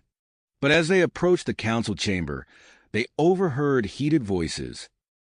"Exclusive rights to the defense of technology," Corvalin was saying, "in exchange for unrestricted access to the Zorasian prisoners." Robert and Vesta exchanged a worried glance. The alliance they had fought so hard to build was in jeopardy. As they prepared to confront the conspirators, Captain Solaris's voice crackled over the comm system. "Your Majesty, Lieutenant," she said, her tone urgent. "The energy signatures at the edge of the system. They're intensifying. The Void Harbingers are coming." Robert and Vesta stood at the threshold of the council chamber, the weight of their victory in the rite heavy upon them. They had overcome incredible odds together, forging a bond stronger than either had anticipated. Now, they faced an even greater challenge, uniting a fractured alliance against an ancient, unfathomable threat. As they stepped forward to address the assembled delegates, the future of multiple species hung in the balance. The trials they had faced in the proving grounds were but a prelude to the true test that lay ahead. Ahead, the fate of Nyxoria, Earth, and countless other worlds now rested on their ability to unite disparate factions against an enemy that threatened to consume everything in its path. Robert and Queen Vesta exchanged a determined glance before pushing open the doors to the council chamber. The room fell silent as they entered, all eyes drawn to the pair who had just completed the grueling rite of sovereign affirmation. Esteemed members of the High Council, honored delegates, Queen Vesta began, her voice steady and clear. We stand before you today as living proof of what can be achieved when we work together. Robert stepped forward, his stance mirroring Vesta's. The trials we faced in the proving grounds were designed to test us as individuals, but we succeeded by relying on each other's strengths. As they spoke, their movements were perfectly synchronized, a testament to the bond forged in the crucible of the rite. The assembled delegates murmured in appreciation, many nodding in agreement. It is this spirit of cooperation that we must now bring to bear against the Void Harbinger threat, Vesta continued. Only by standing united dash. Enough platitudes. Ambassador Krell Zaxdor's voice cut through the air like a whip. We need action, not words. I demand an immediate decision on my proposal regarding the Zorasian prisoners. Before Robert or Vesta could respond, General Fax Corvalin rose from his seat. Indeed, action is required. That is why I have taken the liberty of negotiating a deal with Ambassador Zaxdor. The room erupted into chaos as Corvalin outlined the terms. Unrestricted access to the Zorasian prisoners in exchange for exclusive Nigean rights to the Andromedian defensive technology. Human delegates shouted in protest, while other alien representatives demanded to know why they had been left out of the negotiations. Robert's mind raced, recalling the conversation he'd overheard earlier. He stepped forward, raising his voice to be heard above the din.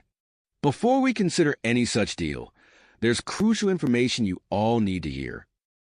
The room quieted, curious about what the human lieutenant might reveal.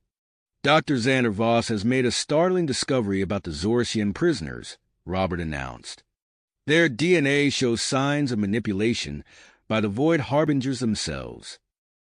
Gasps and exclamations filled the chamber. Ambassador Zaxdor's forearms twitched nervously, while General Corvalin's antennae drooped in surprise. This information could be key to understanding and countering the Void Harbinger threat, Robert continued. We can't afford to limit access to the Zoraxians or their technology. We need to pool our resources and work together. Queen Vesta nodded in agreement. Lieutenant Walker is right. We must form a united front dash. The chamber doors burst open, cutting off Vesta's words. Captain Solaris rushed in, her face pale with urgency. Your Majesty, Lieutenant, counselors, the energy signatures at the edge of the system have coalesced. A massive object is approaching Nyxoria at an alarming speed. The room fell deathly silent as the implications sank in. The Void Harbingers were no longer a distant threat. They were here. Queen Vesta's antennae quivered, but her voice remained steady. We must act now. I propose the immediate formation of a joint task force to analyze and respond to this threat. We need representatives from all major factions. Humans, Nigeans, Arcturians, and yes, Ambassador Zaxdor, the Andromedians as well. Robert stepped forward. We should activate the combined human-Nigean defense systems we've been developing. They can serve as our first line of defense while we gather more information. He turned to Captain Solaris. And we need to prepare evacuation protocols for Nyxoria's population. We can't assume the planetary defenses will hold indefinitely. Ambassador Zaxdor, sensing the shift in the room, cleared his throat. In light of these developments, I am prepared to share some of our defensive technology without the previous conditions. His eyes narrowed. However, I insist on being part of the team that interrogates the Zorasian prisoners, particularly Supreme Commander Zarzov. As the council broke into smaller groups to begin preparations, Dr. Voss approached Robert and Queen Vesta. "Your Majesty, Lieutenant, I have a proposal. It's risky, but it might give us a chance to avoid immediate conflict." "Go on, Doctor," Vesta urged. "We could attempt to communicate with the approaching object," Voss explained. "Using a combination of Zorasian biosignals and Nigean energy patterns, we might be able to establish contact before resorting to military action." Robert and Vesta exchanged a look, weighing the potential benefits against the risks. Finally, Robert nodded. "It's worth a try. We'll need to modify the long-range communication arrays." "I'll assemble a team immediately," Vesta said. As they moved to exit the chamber, General Corvalin blocked their path. "This is madness. We should launch a preemptive strike while we still have the advantage of surprise." "Stand down, General," Vesta ordered. "We will explore all options before committing to military action." The next few hours were a blur of activity. Robert coordinated with the human and Nigean military forces, setting up defensive positions and readying the evacuation protocols. Vesta worked with Dr. Voss and a team of scientists to modify the communication array, integrating the alien technologies in ways never before attempted. As the work neared completion, Robert and Vesta found themselves alone for a moment in the palace's observation dome. The stars stretched out above them, beautiful and terrifying in their vastness. "Robert," Vesta said softly, using his first name for the first time. "What we went through in the right. I've never felt so connected to another being." Robert turned to her, struck by the vulnerability in her eyes. "I feel it too, Vesta. Whatever happens next, I'm glad we're facing it together." Drawn by a force neither could fully explain, they leaned towards each other. Their lips met in a passionate kiss, years of unspoken tension finally finding release. The moment was shattered by a piercing alarm. They broke apart, breathing heavily, as the observation dome's display lit up with urgent data. The unidentified object had entered the outer reaches of Nixoria's solar system, its massive size and advanced technology now clearly visible on the sensors. "By the first queens," Vesta whispered, her antennae trembling. "It matches the ancient descriptions perfectly. A void harbinger vessel." Robert's hand found hers, squeezing gently. "What do we do now?" Vesta's eyes hardened with grit. "We activate the planetary shield. It's ancient technology, dormant for millennia, but it might buy us the time we need." "What's the catch?" Robert asked, sensing there was more. "It requires an enormous amount of energy," Vesta explained, "and the direct input of Nigean royal DNA. It will drain me, physically, but it's a price I'm willing to pay." Robert nodded, understanding the weight of her decision. "I'll be right beside you." They raced to the shield control center, barking orders to startled technicians as they prepared the activation sequence. Vesta placed her hand on the DNA scanner, wincing as it drew a sample of her genetic material. "Ready?" she asked, her finger hovering over the final activation button. Robert stood at her side, his hand on her shoulder. "Together," he affirmed. Vesta pressed the button. The entire planet seemed to hum as ancient systems roared to life. Outside, a shimmering blue barrier began to form, spreading across the sky like a second atmosphere. As the shield solidified, Robert and Vesta turned their gaze to the view screen, showing the approaching void harbinger vessel. It loomed large against the backdrop of space, a dark promise of the battle to come. The combined forces of the Human-Nigean alliance, along with their uneasy coalition of alien allies, stood ready. But as Robert and Vesta watched the void harbinger draw ever closer, they knew that the true test was just beginning. The combined forces of the Human-Nigean alliance, along with their uneasy coalition of alien allies, braced themselves for the impending confrontation. As the massive void harbinger vessel drew closer, Robert and Vesta exchanged a determined look. They knew that the next few moments would be crucial in determining the fate of not just Nixoria, but potentially the entire galaxy. Suddenly, the communication array crackled to life, emitting a series of complex, multi-layered signals. The assembled team watched in awe as the signals coalesced into a holographic projection in the center of the room. The projection took the form of a towering, ethereal being with features that seemed to shift and change, defying easy description or categorization. "I am the emissary of the Void Harbingers." The being's voice resonated through the command center, its tone both ancient and impossibly alien. "We have observed the development of younger species across the galaxy for eons." The revelation sent shockwaves through the assembled delegates. Ambassador Krell Zaxthor pushed forward, his forearms gesticulating wildly as he attempted to address the being directly. "Great emissary, surely you recognize the Andromedian Confederation as Dash." Silence. The emissary's voice cut through Zaxthor's words like a knife. "Your species' duplicitous nature makes you unfit for further interaction." The ambassador recoiled as if struck, his mandibles clicking in agitation. Murmurs rippled through the assembled delegates, many casting suspicious glances at the Andromedian representative. The emissary's attention shifted, its ever-changing form seeming to focus on Robert and Queen Vesta. "You too," it intoned, "leaders of the Human-Nigean Alliance. Your partnership intrigues us. It represents an unexpected development in our grand experiment." Vesta stepped forward, her antennae quivering slightly. "Experiment?" she asked, her voice steady despite the strain of maintaining the planetary shield. "Indeed," the emissary replied. "The genetic manipulation of the Zoraxians was but one facet of our study into the resilience and adaptability of various species in the face of aggression and conflict." Robert's mind raced, connecting the dots. The Zoraxian invasion, the conflict between our peoples, it was all orchestrated by you? The emissary's form shimmered, neither confirming nor denying Robert's accusation. "We propose a final trial," it announced. "A test to determine whether your alliance, and by extension your species, are worthy of joining a greater galactic community."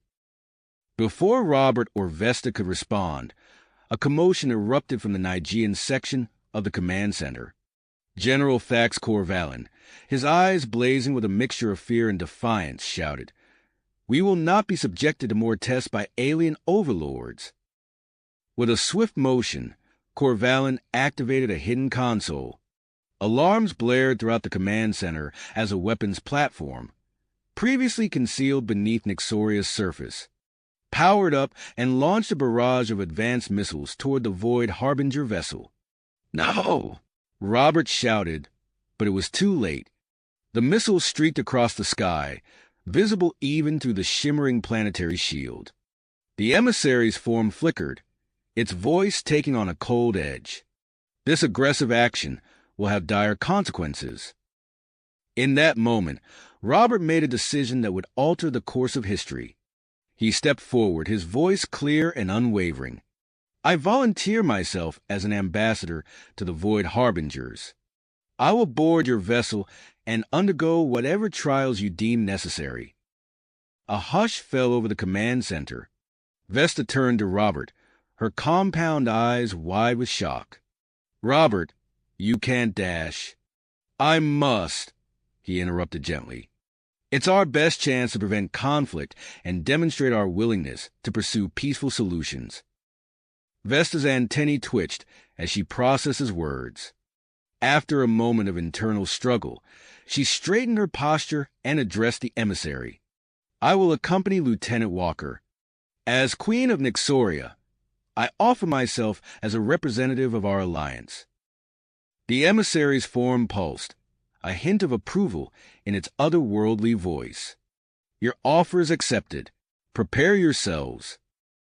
As Robert and Vesta moved to gather essential equipment, Dr. Xander Voss approached them, his human features etched with concern. "Take this," he said, pressing a small device into Robert's hand. It's a fusion of human, Nigean, and Zorasian technologies. It should allow you to maintain contact with us and gather crucial information about the Void Harbingers. Captain Solaris joined them, her Nigean military training evident in her efficient movements. She handed each of them a small, glowing orb. "Personal shield generators," she explained. "And these," she added, attaching sleek bracelets to their wrists, "are emergency teleportation devices. I can't guarantee their effectiveness against Void Harbinger technology, but they're the best we have." As Robert and Vesta prepared to depart, Ambassador Zaxtor approached, his earlier bravado replaced by a desperate plea. "Please, allow me to join you. My diplomatic experience is not required, Ambassador." Vesta cut him off firmly. "Your presence here will be more valuable in maintaining the coalition." Zaxtor's secondary arms twitched in frustration, but he backed away, his eyes narrowing calculatingly. With final preparations complete, Robert and Vesta stood before the assembled delegates. The weight of their decision hung heavy in the air, the fate of multiple worlds resting on their shoulders. The emissaries' form expanded, creating a shimmering portal in the center of the command center. Robert turned to Vesta, their eyes meeting in a moment of shared understanding. Without words, they clasped hands, drawing strength from each other. As they stepped towards the portal, Robert's grip on Vesta's hand tightened. The Queen's antennae brushed against his cheek in a gesture of affection and support. Together, they crossed the threshold, vanishing from sight as the portal closed behind them. The command center erupted into a flurry of activity. General Corvalin barked orders to his subordinates, consolidating his control over the Nigean military forces. Ambassador Zaxtor slipped away, his communicator already active as he reached out to his network of contacts. Dr. Voss and Captain Solaris exchanged worried glances, acutely aware of the fragile nature of the coalition they now needed to hold together. As they turned to address the assembled delegates, the view screen showed the Void Harbinger vessel, its massive form a constant reminder of the challenges that lay ahead. The fate of Robert and Queen Vesta, along with the future of their respective species, now hung in the balance. As they embarked on their perilous journey aboard the Void Harbinger vessel, the alliance they left behind faced its own trials. The stage was set for a conflict that would determine the course of galactic history, with the next move belonging to forces beyond their comprehension. As the portal closed behind them, Robert and Vesta found themselves standing in a vast, otherworldly chamber aboard the Void Harbinger vessel. The interior defied conventional architecture, with walls that seemed to shift and undulate, and structures that appeared to float in midair, unbound by gravity. Robert's grip on Vesta's hand tightened as they took in their surroundings. The Queen's antennae twitched, sensing the strange energies that permeated the air. Before they could fully process their new environment, the emissary materialized before them. Its form was even more unsettling up close, constantly shifting between various alien species. One moment it appeared as a towering, crystalline being, the next as a swirling mass of tentacles, then briefly taking on human-like features before morphing into a Nigean-esque form. "Welcome." The emissary's voice resonated through their minds rather than their ears. "You stand at the precipice of a new era for your species and the galaxy at large." Robert stepped forward, his military training kicking in as he assessed potential threats. "What exactly are these trials you mentioned?" The emissary's form shimmered, settling momentarily into a fusion of human and Nigean features. "For millennia, we have observed and guided the evolution of younger species. Your trials will test not only your individual abilities, but the strength of your bond and the potential of your alliance." Vesta's antennae quivered as she processed this information. "And the outcome of these trials? It will determine your species' place in the galactic community," the emissary stated. "But be warned, the challenges ahead will push you to your limits." Without warning, the chamber around them began to shift. Walls rose between Robert and Vesta, separating them before either could react. Robert found himself in a familiar setting, the bridge of his old ship, alarms blaring as Zorasian vessels approached on the display. "Your first trial begins now," the emissary's voice echoed. "You must relive and potentially alter key moments from your past." Robert's hands moved instinctively to the ship's controls, muscle memory kicking in as he prepared to face the Zorasian threat once again. But something felt different this time. As he made decisions and gave orders, he sensed ripples of change, as if his actions were affecting more than just a simulated battle. In her own simulation chamber, Vesta stood before the Nigean High Council, facing the moment of her ascension to the throne. The weight of the crown felt heavier than she remembered, the expectations of her people pressing down upon her. As she navigated the complex political landscape of her coronation, Vesta noticed subtle shifts in the reactions of the council members. It was as if decisions made elsewhere by Robert, she realized, were influencing the attitudes and alliances within her own simulation. The trials pushed them to their limits, forcing them to reconsider choices they had long since put behind them. Each decision sent ripples through both simulations, creating a complex web of cause and effect that stretched beyond their individual experiences. As the simulations progressed, Robert and Vesta began to sense each other's presence, despite the physical barriers between them. They found themselves working in tandem, their choices complementing and supporting each other across the divide. Finally, the simulations faded, and they found themselves back in the main chamber. The emissary's form coalesced before them, its ever-changing features settling into an expression that might have been approval. "You have demonstrated remarkable synergy," it stated. "Your ability to work in concert, even when separated, is unexpected." Robert and Vesta exchanged glances, a silent understanding passing between them. The trials had brought them closer, deepening their bond in ways they were only beginning to understand. "Your next challenge awaits," the emissary announced, gesturing to a glowing three-dimensional construct that appeared in the center of the chamber. "This puzzle represents the complex tapestry of galactic politics. You must work together to solve it, balancing the needs and influences of various species and factions." As Robert and Vesta approached the puzzle, they realized its true nature. Each piece they moved affected the balance of power between different alien races and alliances. A slight adjustment here could lead to conflict there, while a careful realignment elsewhere might foster peace and cooperation.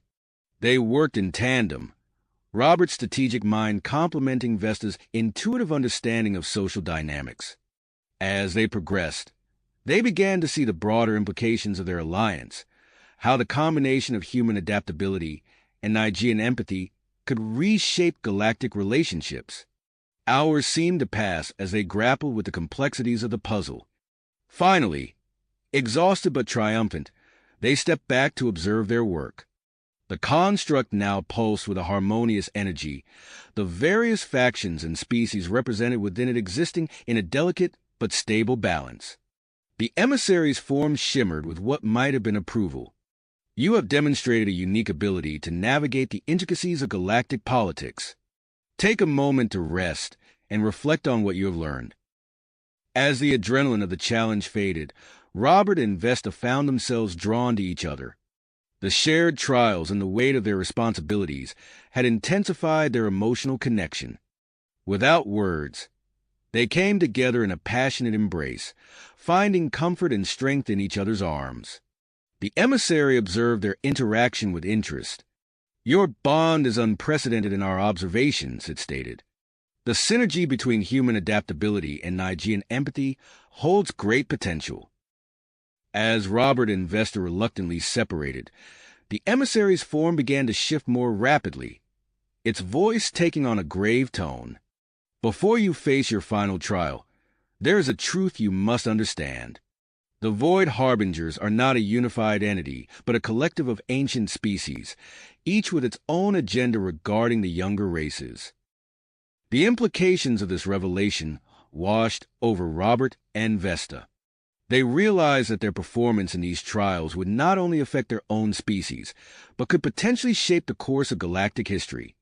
Your final trial will push you to your absolute limits, the emissary warned. Its outcome will determine which faction of the Void Harbingers guides the future of your region of the galaxy. As Robert and Vesta steeled themselves for the challenge ahead, the chamber around them began to shift once more. The walls seemed to melt away, revealing a vast, star-filled void. In the distance, they could see the faint outline of what appeared to be a massive, incomprehensible structure. Your final test begins now, the emissary's voice echoed as it faded from view. The fate of your species and the future of galactic relations rest in your hands.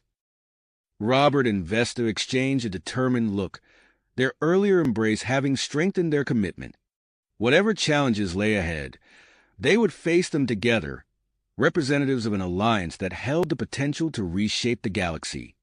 As they took their first steps toward the distant structure, the vastness of space seemed to pulse around them, the weight of countless civilizations' futures pressing down upon their shoulders. The final trial had begun, and the outcome would echo across the stars for millennia to come. Come. As they took their first steps toward the distant structure, the vastness of space seemed to pulse around them, the weight of countless civilizations' futures pressing down upon their shoulders. The final trial had begun, and the outcome would echo across the stars for millennia to come. The emissary's form shimmered into existence once more, its ever-shifting appearance settling briefly into a combination of human and Nigean features. Your final challenge awaits, it intoned, gesturing towards the colossal structure looming before them. Within lies a maze of unparalleled complexity, designed to test not just your physical abilities, but your minds, your bond, and your capacity to shape the future of galactic relations. Robert and Vesta exchanged a determined glance, their earlier embrace still fresh in their minds. Without a word, they stepped forward, ready to face whatever lay ahead. As they approached the entrance, the structure seemed to come alive, its walls pulsing with an otherworldly energy. The emissary's voice echoed around them one last time. You will enter separately, but your paths are intertwined. Remember, every choice you make will resonate far beyond these walls. With a final shared look, Robert and Vesta were whisked away to opposite ends of the maze. Robert found himself in a corridor that seemed to stretch endlessly, its walls shimmering with a metallic sheen. His military instincts kicked in immediately, eyes scanning for potential threats or clues. Vesta, meanwhile, entered a chamber filled with swirling energy patterns. Her antennae twitched, picking up on the subtle fluctuations in the air. She could sense the maze's layout shifting, responding to unseen stimuli. As they began to navigate their respective paths, they quickly realized the true nature of the challenge. Robert's decision to duck under a low-hanging obstacle caused the floor beneath Vesta's feet to tilt, forcing her to adjust her balance. When Vesta used her empathic abilities to calm a hostile energy field, Robert found the next puzzle in his path becoming easier to solve. Their progress through the maze became an intricate dance of cause and effect. Robert's strategic mind allowed him to quickly assess and overcome physical barriers, while Vesta's intuitive grasp of energy fields helped her decipher the maze's ever-changing patterns. As they delved deeper, holographic projections of various alien species began to appear. Some were familiar, Zeraxians, Andromedians, even humans and Nigeans. Others were utterly foreign, representing species from distant corners of the galaxy. One projection, a towering being with iridescent scales, blocked Robert's path. Your alliance threatens the balance of power in our sector, it declared. Pledge to limit your expansion or face the consequences. Robert's mind raced, weighing the potential outcomes. He knew his decision would affect not just his own journey, but Vesta's as well. We seek cooperation, not domination, he responded carefully. Perhaps we can discuss mutually beneficial arrangements? The hologram shimmered, seemingly satisfied, and allowed him to pass. Elsewhere in the maze, Vesta found her path suddenly clear of obstacles, a direct result of Robert's diplomatic approach. As they progressed, the challenges grew more complex. Robert found himself navigating a series of precarious platforms suspended over a bottomless void, each step requiring perfect timing and balance. Vesta faced a chamber filled with conflicting energy fields, requiring her to harmonize them using her empathic abilities. Throughout it all, they began to sense each other's presence more strongly. Even when physically separated by the twisting corridors of the maze, they could feel the echo of each other's decisions, the ripple effect of their choices. In one particularly harrowing moment, Robert found himself faced with a chasm too wide to jump. As he searched for a way across, he felt a surge of energy Vesta, he realized, was channeling her strength to him from somewhere else in the maze. With newfound confidence, he took a leap of faith, and the chasm sealed itself beneath his feet. The maze continued to present them with increasingly difficult ethical dilemmas. In one chamber, Vesta faced a projection of a dying star system, with 2 planets in need of evacuation but resources to save only one. The choice would alter the political landscape of an entire sector. As she grappled with the decision, she could sense Robert's steadfast presence, even from afar. Drawing strength from their bond, she made her choice, knowing that whatever the consequences, they would face them together. Hours seemed to pass as they navigated the twisting paths of the maze. Each obstacle overcome, each puzzle solved brought them closer to the center and to each other.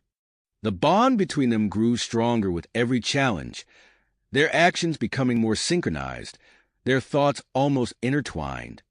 Finally, after what felt like an eternity of trials, Robert and Vesta found themselves reunited in a vast chamber at the heart of the maze.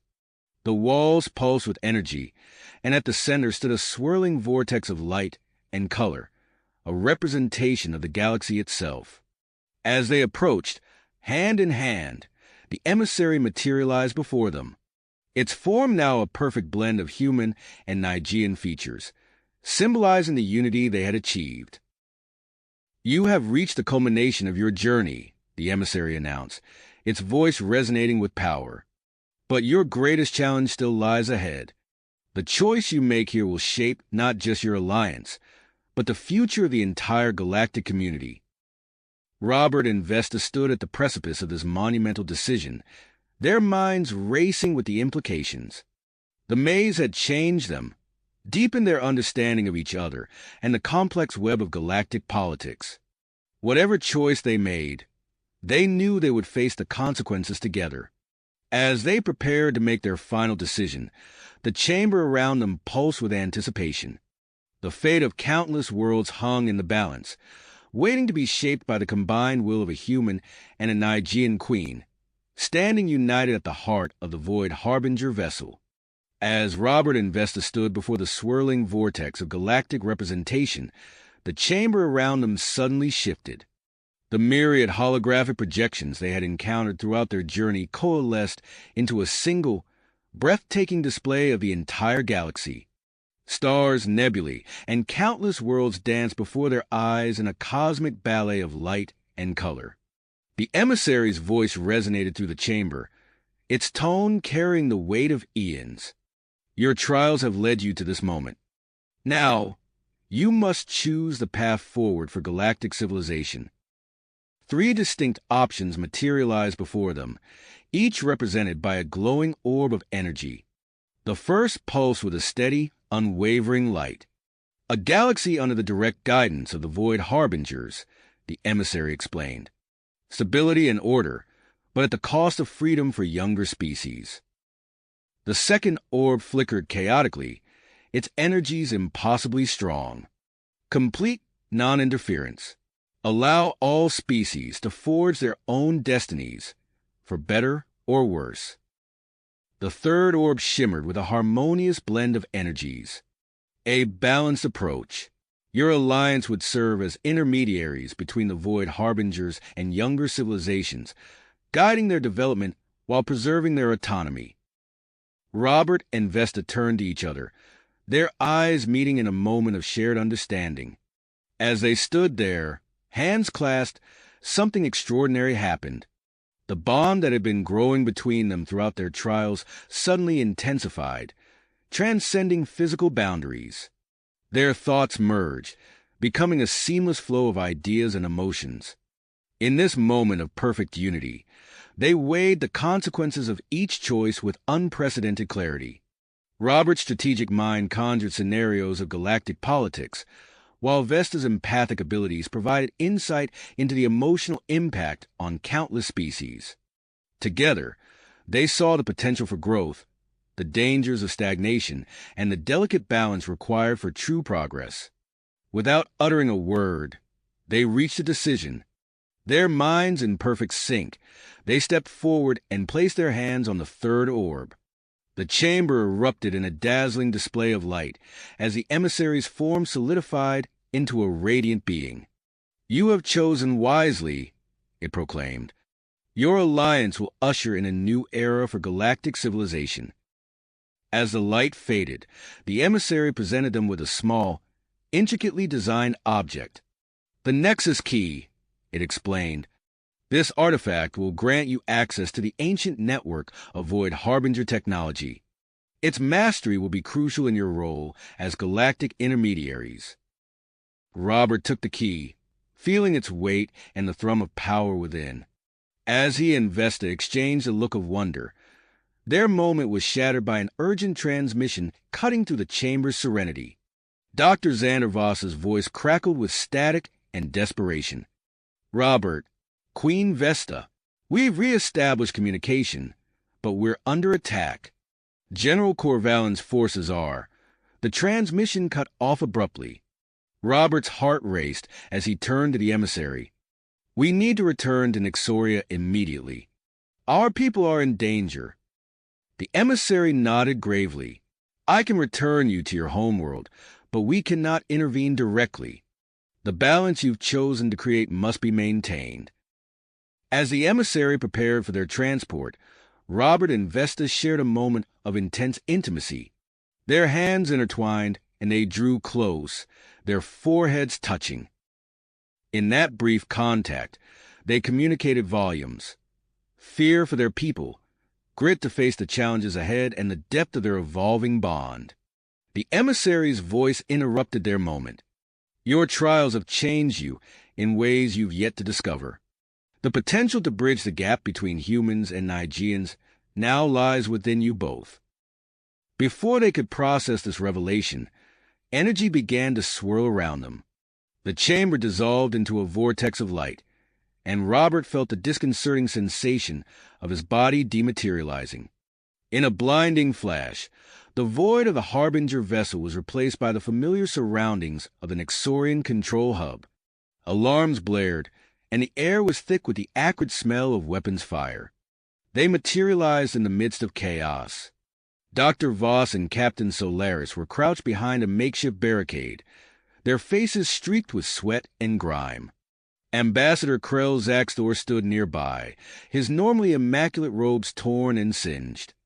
"They're almost through," Solaris shouted, firing a burst from her weapon at the sealed entrance. The metal glowed red-hot, bulging inward under the assault from Corvallin's forces. Robert's military instincts kicked in immediately. He scanned the room, assessing their defenses and potential escape routes. Vesta's antennae twitched as she reached out with her empathic abilities, sensing the perseverance and fear radiating from both sides of the conflict. The Nexus Key pulsed in Robert's hand, its energy resonating with the control hub systems. He shared a look with Vesta, both understanding that this artifact might be their only hope of turning the tide. As the door began to give way, Robert and Vesta stood side by side, the key held between them. They had chosen a path for the galaxy's future, and now they would fight to ensure that future came to pass. The entrance exploded inward in a shower of molten metal and debris.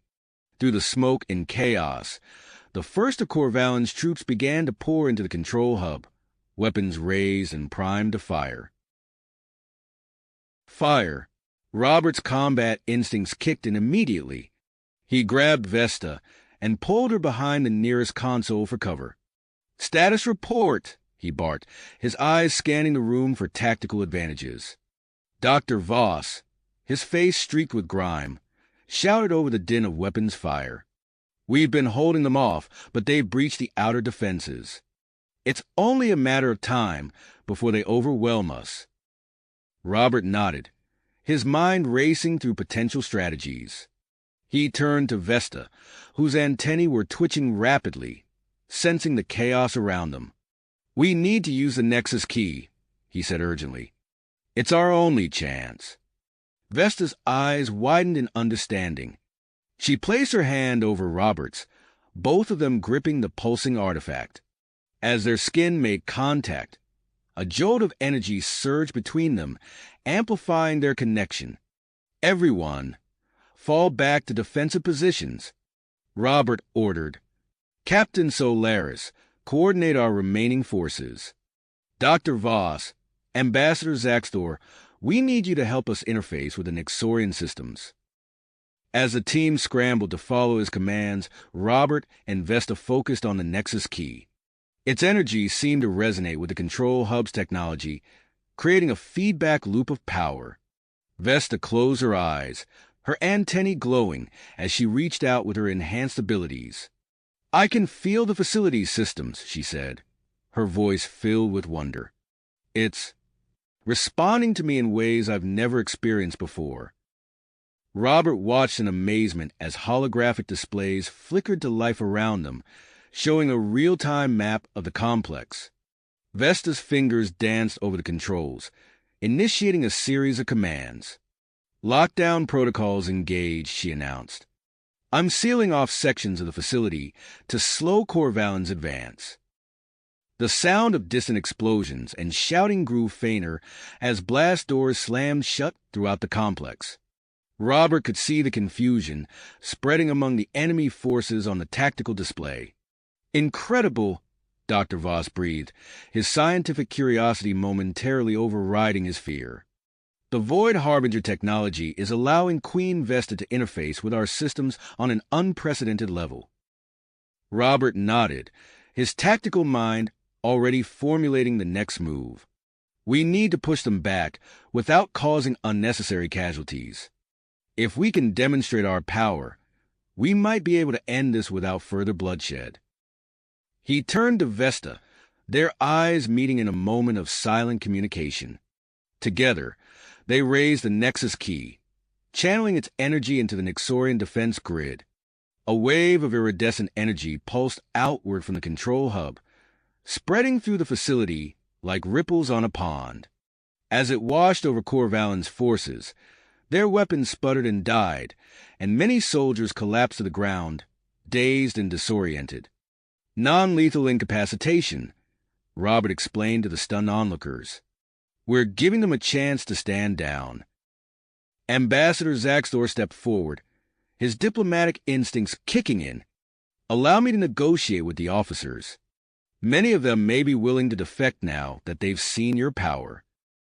Robert nodded his approval, and Zaxtor hurried to a communication terminal.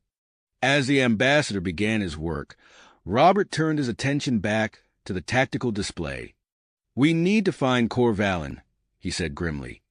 "As long as he's free, this isn't over." Vesta nodded, her fingers dancing over the holographic controls once more.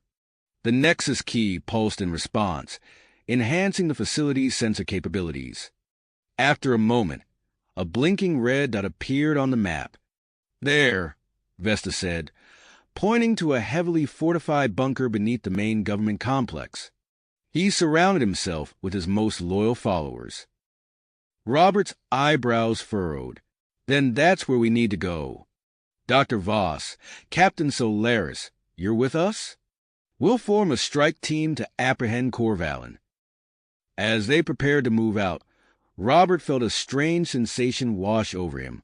His senses seemed sharper, his reflexes quicker. A glance at Vesta confirmed she was experiencing something similar. The changes the emissary had hinted at were beginning to manifest. The strike team moved swiftly through the complex, encountering pockets of resistance along the way. Robert and Vesta found themselves working in perfect synchronization, anticipating each other's moves without a word spoken between them. As they approached Corvallin's bunker, they encountered a final line of defense, a squad of advanced combat drones. The machines moved with inhuman speed and precision, their weapons charged with crackling energy. "Andromedian tech," Dr. Voss shouted, diving for cover. Corvallin must have acquired it through his alliance with Zaxthor. Robert and Vesta shared a quick glance, a plan forming between them without a word. They moved in tandem, Robert providing covering fire, while Vesta used her enhanced connection to Nixorian technology to disrupt the drone's control systems. The battle was intense but brief. With their newfound abilities and perfect coordination, Robert and Vesta made short work of the mechanical guardians. As the last drone fell, sparking and twitching, the team stood before the massive door of Corvallin's bunker. "This is it," Robert said, his voice low and intense. "Whatever happens next will determine the future of Nixoria, and perhaps the galaxy itself." Vesta placed her hand on the bunker's access panel, her antennae glowing as she interfaced with its systems. With a groan of protesting metal, the massive door began to slide open, revealing the final confrontation that awaited them inside. The massive door slid open with a hiss, revealing General Corvallin and his loyalists huddled around a tactical display. The general's eyes widened in shock as Robert and Vesta stepped into the room, flanked by their strike team. "It's over, Corvallin," Robert declared, his voice firm and resolute. "Stand down." For a moment, tension crackled in the air like electricity. Then, with a resigned sigh, Corvallin lowered his weapon. "I underestimated you, human," he said, a hint of grudging respect in his voice. "And you, my queen. Perhaps there is more to this alliance than I realized." As Corvallin and his followers were taken into custody, Robert and Vesta found themselves facing the monumental task of reunifying Nixoria. The following weeks were a whirlwind of activity as they worked tirelessly to stabilize the planet's political situation. The Nexus Key became central to their efforts. Its pulsing energy allowed them to integrate Void Harbinger technology with existing Nixorian and human systems, revolutionizing everything from communication networks to planetary defenses. As they navigated the complexities of their new roles as galactic intermediaries, Robert and Vesta began to notice startling changes in themselves. It started small, quicker reflexes, heightened senses, but soon grew impossible to ignore. During a particularly tense negotiation with a group of Nixorian separatists, Robert found himself anticipating Vesta's thoughts before she spoke them. He turned to her, their eyes meeting in silent communication. Without a word, they formulated a strategy that defused the situation in minutes. Later, in the privacy of Vesta's chambers, they discussed the incident. "It's getting stronger," Vesta said, her antennae twitching with excitement and a hint of apprehension. "This connection between us. I can feel your emotions, your thoughts." Robert nodded, reaching out to take her hand. The moment their skin touched, a jolt of energy passed between them, intensifying their already potent bond. "It's not just mental," he murmured, marveling at the tingling sensation spreading up his arm. "Something's changing us physically, too."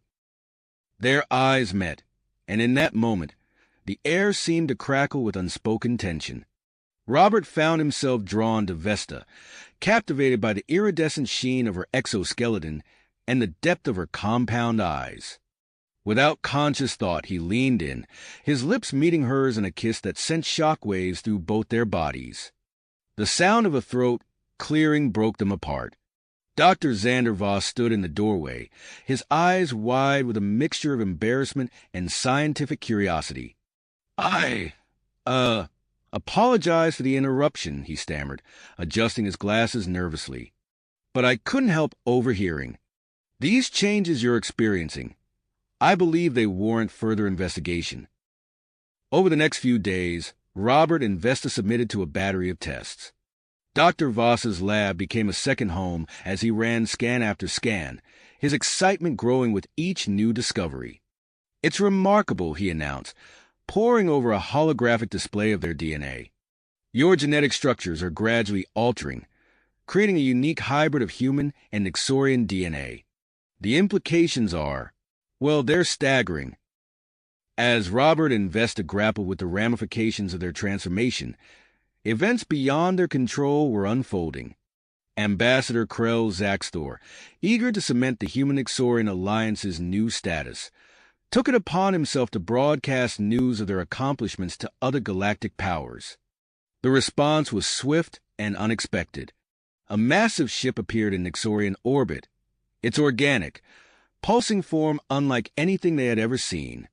The ship belonged to the Cerulean Conclave, a reclusive and highly advanced species known for their bioengineering prowess. The arrival of the Cerulean envoy, Zelthora, created a stir among the population. As Robert and Vesta prepared to meet with her, they couldn't shake the feeling that they were standing on the precipice of something momentous. Zelthora glided into the conference room, her translucent, multi-limbed form shimmering with bioluminescence. Her voice, when she spoke, seemed to resonate directly in their minds. "Greetings, leaders of Nixoria," she intoned.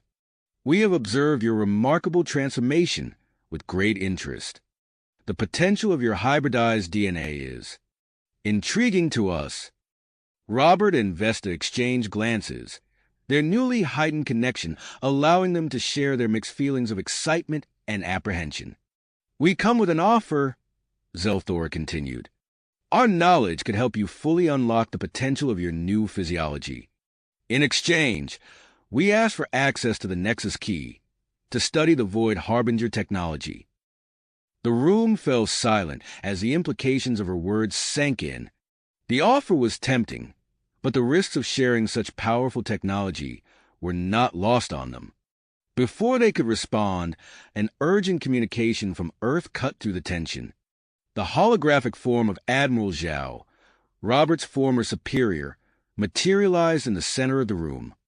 "Captain Harrison," the Admiral's voice was clipped and formal, "the United Earth government demands your immediate return for debriefing. There are concerns about your current status and loyalties." Robert felt a surge of conflicting emotions, duty to Earth warring with his commitment to Nixoria and Vesta.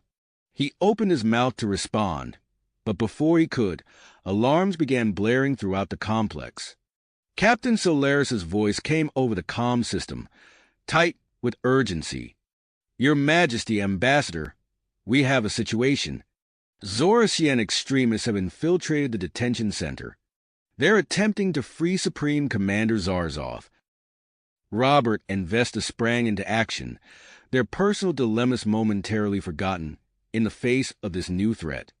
As they raced towards the detention facility, the Nexus Key pulsed in Robert's hand, responding to their heightened emotional state. They arrived at the facility to find chaos. The Zorasian infiltrators had breached the inner sanctum where Zarzov was held in suspended animation. As Robert and Vesta prepared to confront the extremists, they felt their newfound abilities surging, amplified by the Key's mysterious energy.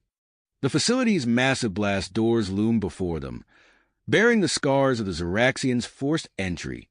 Robert and Vesta shared a look of purpose, their minds in perfect sync.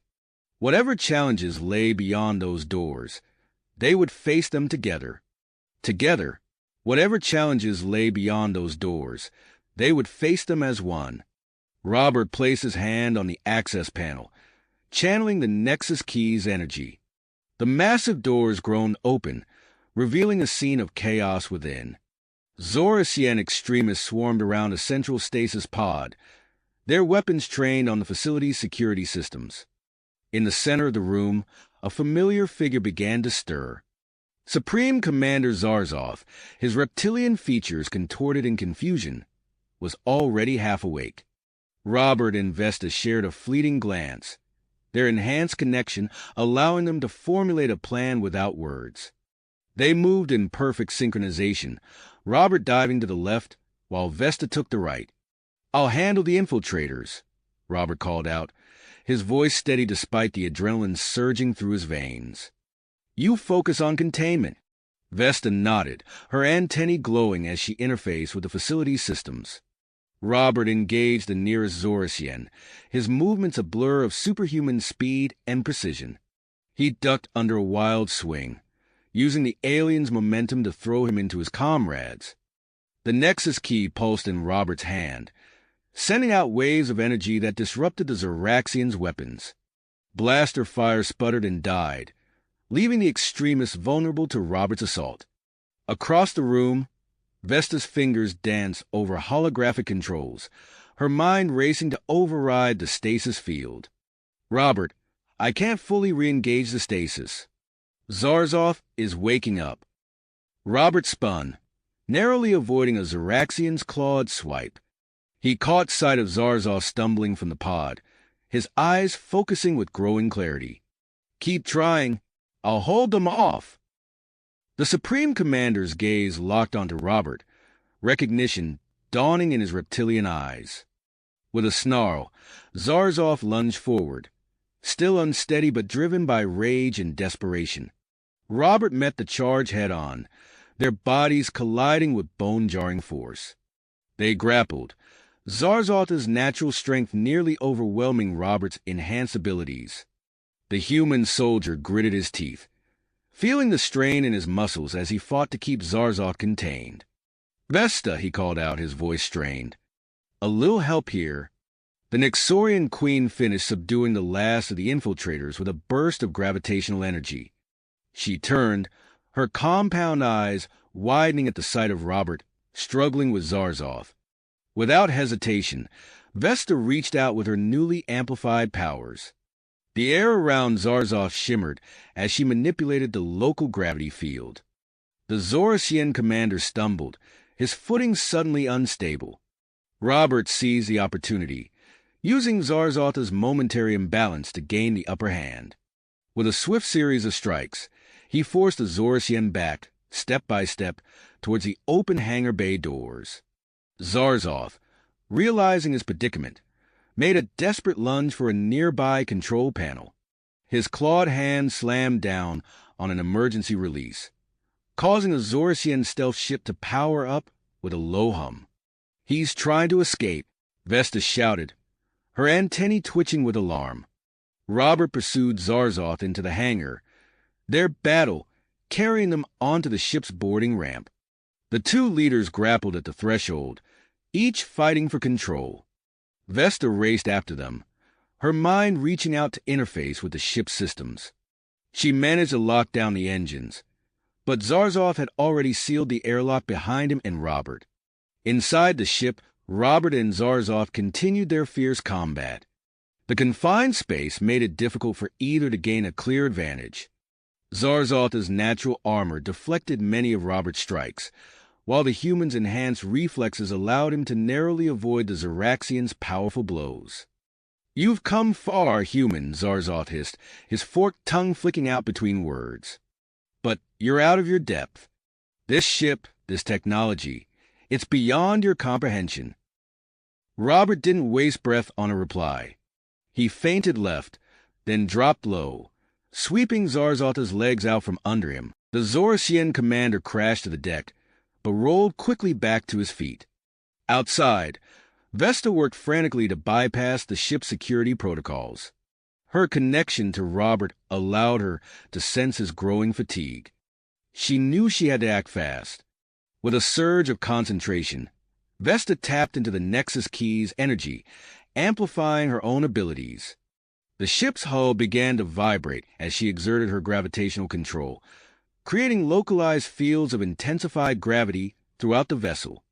Inside, Robert felt the shift immediately. He pressed his advantage, using the fluctuating gravity to keep Zarzov off balance. The Zorasian commander stumbled, his movements becoming sluggish and uncoordinated. What is this?" Zarzov gasped, struggling to remain upright. Robert didn't answer. He closed in, his fists a blur as he landed a series of precise strikes on Zarzov's pressure points. The Zoraxian's eyes rolled back, and he collapsed to the deck unconscious. With a hiss of hydraulics, the airlock opened. Vesta rushed in, her eyes quickly assessing the situation. "Robert, are you all right?" He nodded, breathing heavily. "I'm fine. We need to get him secured before he wakes up." Together, they dragged Zarzalta's unconscious form back to the detention area. As they worked to reinforce his containment, Captain Solaris and Dr. Voss arrived, their expressions a mix of concern and relief. "The facility is secure," Solaris reported, "but this breach exposed serious vulnerabilities in our defenses." Dr. Voss nodded, his eyes gleaming with scientific curiosity as he observed Robert and Vesta. "Your performance during this crisis was extraordinary.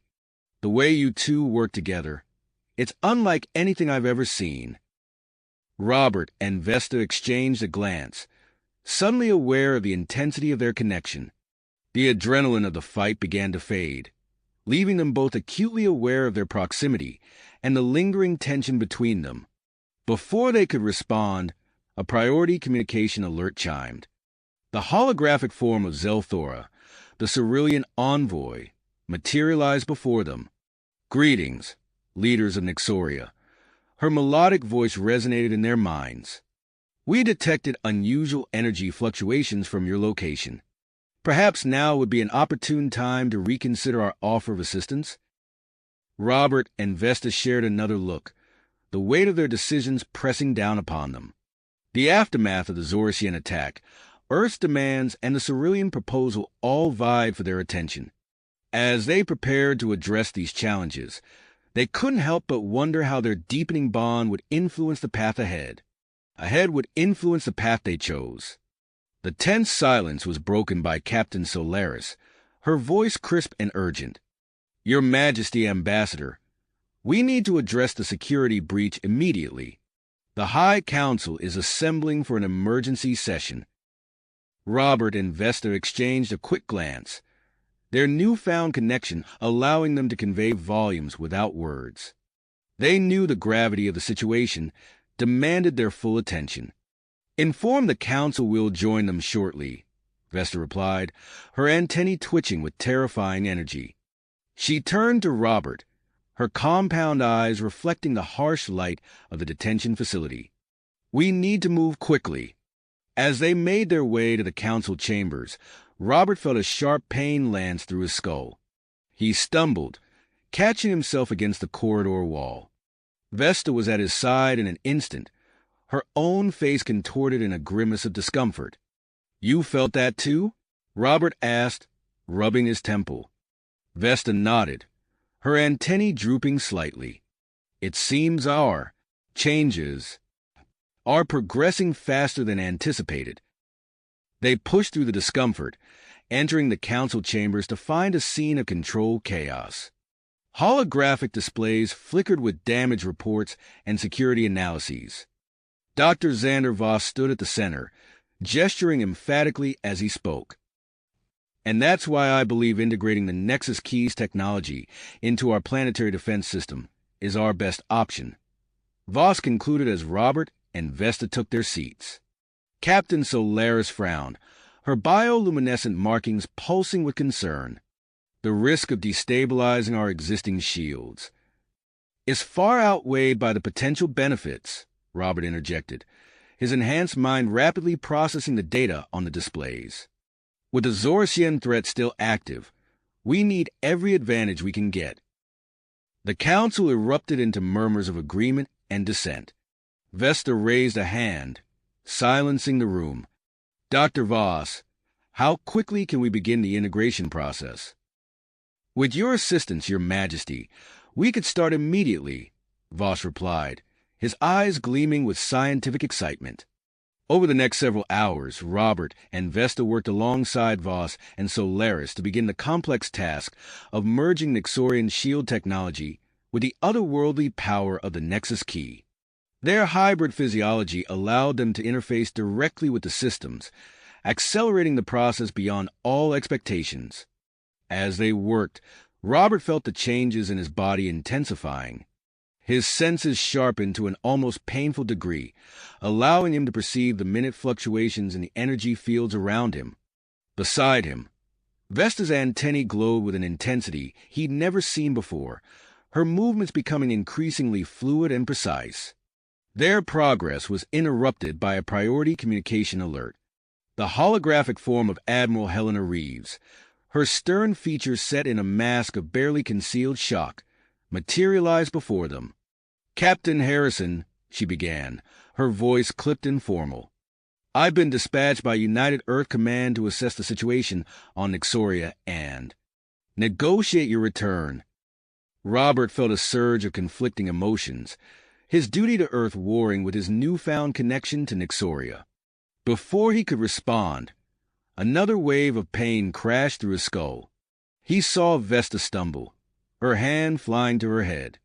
Dr. Voss rushed to their side, his medical scanner whirring.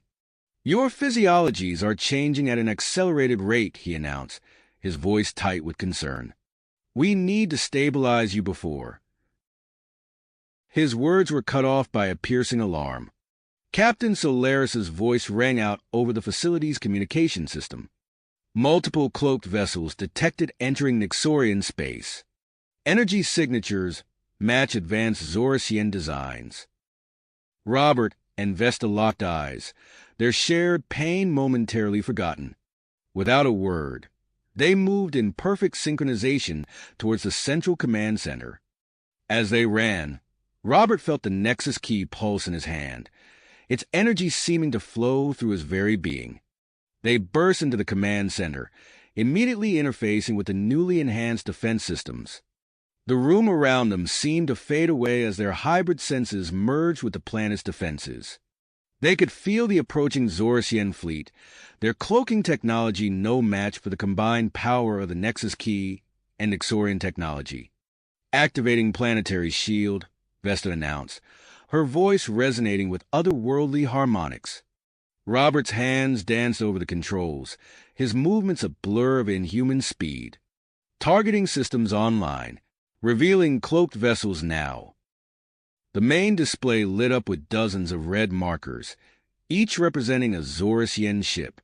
The enemy fleet, realizing their stealth advantage had been neutralized, began to accelerate towards the planet. As Nixorian defense forces scrambled to respond, Robert and Vesta stood at the heart of the storm, their hybrid abilities allowing them to process and react to the unfolding battle with unprecedented speed and precision. The Nexus key pulsed with increasing intensity, its power flowing through them and into Nixoria's defenses. Admiral Reeves, who had followed them to the command center, watched in stunned silence as Robert and Vesta coordinated the planet's defense with inhuman efficiency. Her expression shifted from shock to calculation as she assessed the strategic implications of their abilities. "Captain Harrison," she called out, her voice cutting through the chaos of the command center.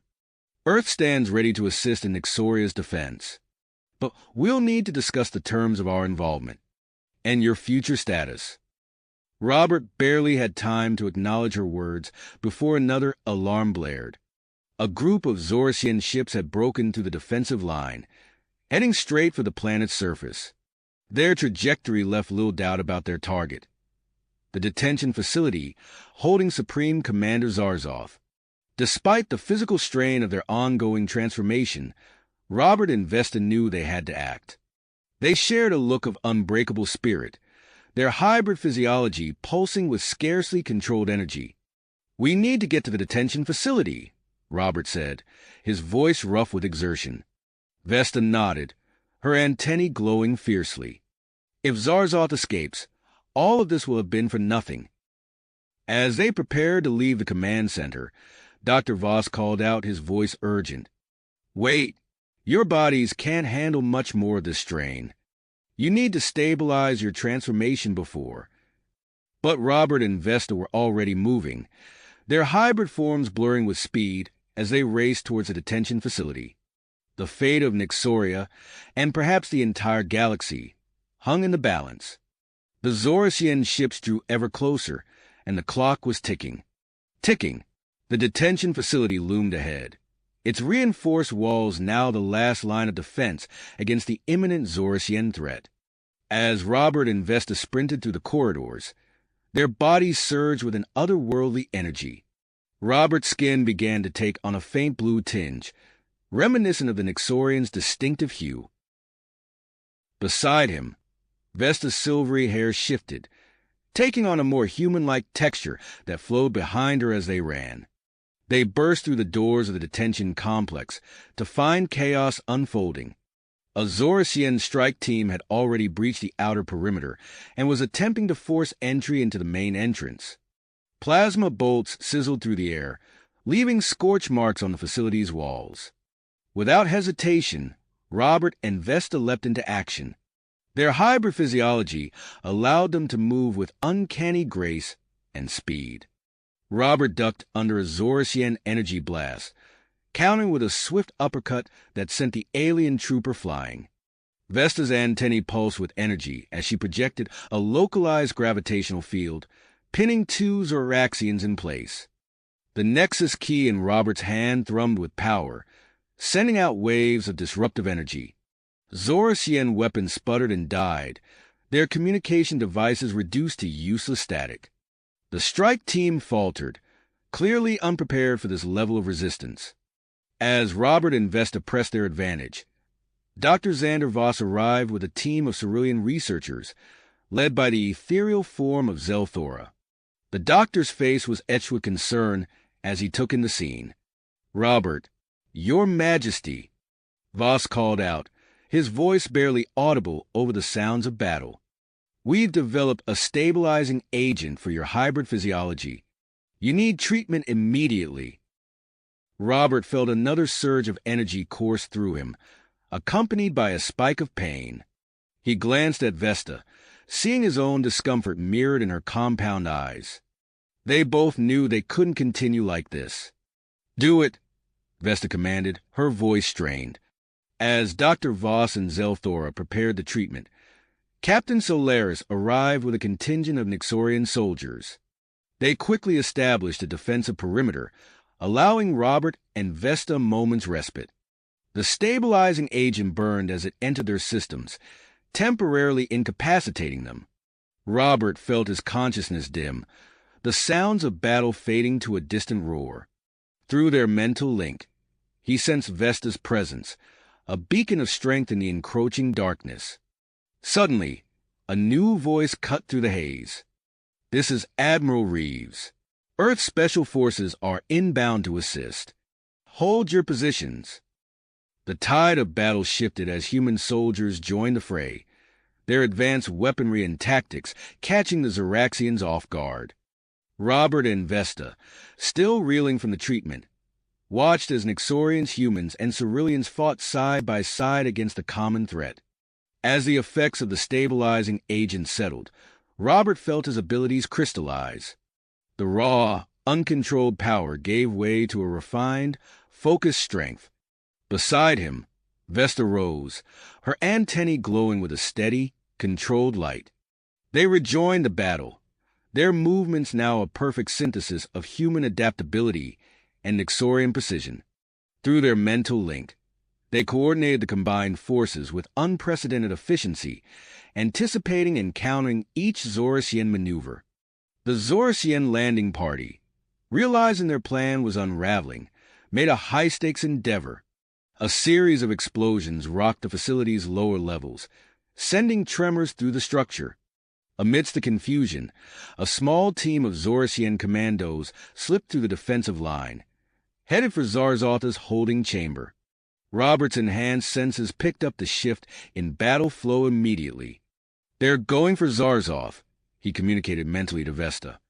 Without a word, they disengaged from the main fight and raced towards the lower levels. They arrived just as the Zorasian commandos were attempting to revive Zarzoth from suspended animation. The stasis pod hummed ominously, its systems working to bring the Supreme Commander back to consciousness. Robert and Vesta launched themselves at the Zoraxians, their hybrid strength allowing them to match the aliens blow for blow in close-quarters combat. The Nexus key pulsed in Robert's hand, its energy interacting unpredictably with the stasis technology. As Robert grappled with a Zorcian commando, he felt the Nexus key grow hot in his grip. A blinding flash of energy erupted from the artifact, washing over the combatants and the stasis pod. Every electronic system in the vicinity went dark, plunging the chamber into eerie silence. The stasis pod's lights flickered and died, its protective field dissipating. Robert and Vesta shared a moment of dread as they realized the implications. The pod hissed open, revealing the prone form of Supreme Commander Zarzov. For a heartbeat, the battle seemed to pause. Then, slowly, Zarzov's eyes opened. His gaze, filled with cold intelligence and awe-inspiring fury, locked onto Robert and Vesta. The Zorcian Supreme Commander's mouth curved into a predatory smile as he took in the scene before him. Robert and Vesta stood their ground, their hybrid forms tense and ready for action. The fate of Nixoria, Earth, and the delicate balance of galactic power now hinged on what would happen in the next few moments. As Zarzov began to move, Robert tightened his grip on the Nexus key, preparing for whatever challenges lay ahead. Ahead, the air crackled with tension as Zarzov's eyes locked onto Robert and Vesta, his lips curling into a predatory snarl.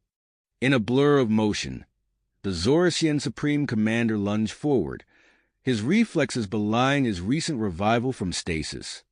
Robert barely had time to raise his arm before Zarzov's fist connected with his jaw, sending him staggering backward. Vesta reacted instantly, her antennae pulsing with energy as she projected a gravitational field to slow Zarzov's movements. The Zorcian leader growled in frustration, fighting against the invisible force that seemed to weigh him down.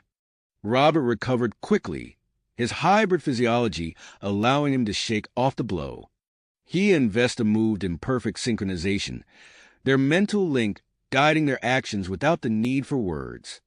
They engaged Zarzov in a flurry of strikes and counterstrikes, their enhanced abilities matching the Zoraxians' battle-hardened experience. The remaining Zorcian commandos seized the opportunity created by the disabled electronic systems. They swarmed around their leader, forming a protective barrier as they fought to extract him from the facility. "We need to stop them from reaching the hangar bay," Robert communicated mentally to Vesta, ducking under a Zorcian energy blade. Vesta nodded, her compound eyes gleaming with grit. She reached out with her gravitational powers, creating localized fields of intense gravity that pinned several commandos in place.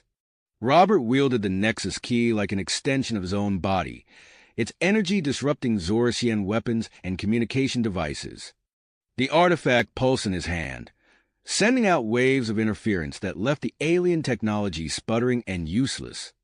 Despite their efforts, Zarzov and a small group of his elite guards managed to break away from the main fight. They sprinted down the corridor, heading towards the facility's hangar bay. "They're getting away," Robert shouted, his voice hoarse with exertion. As they prepared to give chase, Captain Solaris's voice crackled over the newly restored communication system. Security protocols reactivated, sealing off sections of the complex now. Heavy blast doors slammed shut throughout the facility, cutting off escape routes and forcing Zarzov's group into a narrow path. Robert and Vesta seized the tactical advantage, pursuing the Zoraxians with relentless commitment. The chase led them through winding corridors and sealed chambers, the Zoraxians desperately searching for a way out. Robert and Vesta worked in tandem, their hybrid abilities allowing them to outmaneuver and outpace their opponents. As they rounded a corner, they found themselves face to face with Zarzov and his remaining guards in the vast expanse of the hangar bay. The Zorcian leader stood before a sleek scout ship, his eyes blazing with defiance. "This ends now, Zarzov," Robert declared, the Nexus key humming with energy in his grip. Zarzov's response was a barrage of plasma fire from his guards. Robert and Vesta dove for cover, the energy bolts sizzling past them and leaving scorch marks on the hangar walls. The battle escalated quickly, with both sides employing a mix of advanced weaponry and hand-to-hand combat. Robert's military training, enhanced by his hybrid physiology, allowed him to anticipate and counter the Zoraxians' moves with uncanny precision. Vesta's antennae glowed fiercely as she manipulated gravity fields, lifting Zoracian guards off their feet and slamming them into the unyielding metal of the hangar floor. Her movements were fluid and graceful, a deadly dance that left her opponents struggling to keep up. In the midst of the chaos, a stray energy blast struck a control panel near the hangar's atmospheric containment field. Alarms blared as the field flickered and failed, the sudden decompression threatening to pull everything into the vacuum of space. Robert felt the pull of the void, his enhanced strength barely enough to keep him anchored. He saw Vesta struggling nearby, her lighter frame more susceptible to the decompression. Without hesitation, he reached out and grabbed her hand, using the Nexus key to create a localized energy field around them. Zoracian guards, less prepared for the sudden loss of atmosphere, were sucked out into the emptiness of space. Zarzov, however, managed to grab onto a support beam, his face contorted with effort as he fought against the pull of the vacuum. Just as the situation seemed most dire, Dr. Xander Voss and Zelthora arrived with a team of Cerulean researchers. They moved with practiced efficiency, their advanced technology allowing them to quickly repair the damaged containment field. As the atmosphere stabilized, Robert and Vesta turned their attention back to Zarzov. The Zoracian Supreme Commander had used the distraction to board the scout ship, its engines already humming to life. Robert, acting on pure instinct, launched himself towards the rising ship. His fingers found purchase on the smooth hull, his enhanced strength allowing him to hold on as the vessel lifted off the hangar floor. Vesta, seeing Robert's perilous position, reached out with her gravitational powers. Her antennae pulsed with intense light as she exerted her will, creating a massive gravitational field that enveloped the entire ship. The strain of holding such a large object in place was evident on Vesta's face. Her body trembled with effort, her hybrid physiology pushed to its absolute limits. Zelthora, recognizing the danger, rushed forward with a vial of stabilizing agent in her hand. "Your Majesty," the Cerulean called out. "This will help, but the long-term effects are unknown." Without hesitation, Vesta nodded her consent. Zelthora quickly administered the compound, the silvery liquid seeming to shimmer as it entered Vesta's system. The effect was immediate and dramatic. Vesta's body surged with newfound energy, her gravitational field intensifying to an unprecedented degree. The scout ship, caught in her enhanced power, shuddered to a complete stop in midair. Robert, still clinging to the hull, used this opportunity to force his way into the cockpit. He found himself face to face with Zarzov, the two leaders locked in a final, desperate struggle for control of the vessel. They grappled in the confined space, each seeking to gain the upper hand. Robert's hybrid strength was matched by Zarzov's battle-honed reflexes and survival instinct. The ship's controls sparked and sputtered as they were struck by flailing limbs and deflected blows. Outside, Captain Solaris arrived with a team of Nixorian technicians. They worked feverishly to disable the ship's power core, their efforts adding to the chaos within the cockpit as systems failed and emergency lights flashed. In a final, desperate move, Robert managed to land a solid blow to Zarzov's solar plexus. The Zoracian leader gasped, momentarily stunned, and Robert seized the opportunity to pin him against the control panel. As the ship's engines died and the vessel settled back onto the hangar floor, Robert secured Zarzov with restraints. The Zoracian Supreme Commander, though defeated, still radiated an aura of dangerous intelligence. His eyes burned with cold fury as he was led away by a heavily armed guard detail. Robert rushed to Vesta's side, concern etched on his face. The Nixorian Queen's condition had stabilized, but the effects of the emergency treatment were visibly altering her physiology. Her skin shimmered with an otherworldly iridescence, a living testament to the unpredictable nature of their hybrid transformation. As they stood together, catching their breath and assessing the aftermath of the battle, Admiral Helena Reeves approached. Her expression was a mix of relief and unbreakable spirit. "Captain Harrison, Your Majesty," she began, her voice carrying the weight of her next words. "In light of recent events and the threat posed by the newly identified consortium of rogue worlds, Earth's government has revised its stance. We're proposing a formal alliance between Earth, Nyxoria, and the Cerulean Conclave." Robert and Vesta exchanged a look, their mental link buzzing with the implications of this offer. As they prepared to respond, alarms began to sound throughout the facility. Captain Solaris's voice came over the communication system, her tone urgent. "Multiple unidentified vessels have just entered the system," she reported. "Their energy signatures don't match any known configurations." Robert tightened his grip on the Nexus key, feeling its power surge in response to this new threat. Vesta's antennae glowed with renewed intensity, her hybrid abilities primed for action. As they moved towards the command center to address this latest development, the weight of their newfound responsibilities settled upon them. The fate of not just Nyxoria, but potentially the entire galaxy, now rested in their hands. The alarms blaring throughout the facility jolted them into action. Robert and Vesta exchanged a quick glance, their mental link buzzing with shared urgency. "We need to get to the command center," Robert said, already moving towards the exit. They rushed through the corridors, joined by Admiral Reeves and Captain Solaris. The command center was a hive of activity when they arrived, screens flickering with data and tactical displays. "Report," Vesta commanded, her antennae pulsing with energy. A Nyxorian technician turned to face them. "Multiple vessels entering the system. Your Majesty, energy signatures are unlike anything we've seen before." Robert stepped forward, his eyes scanning the tactical displays. "Can we get a visual?" The main screen lit up, showing a vast array of ships approaching Nyxoria. Their designs were alien and varied, a hodgepodge of different technologies cobbled together into a formidable armada. "The consortium of rogue worlds," Admiral Reeves breathed, her face grim. Robert's mind raced, assessing the situation.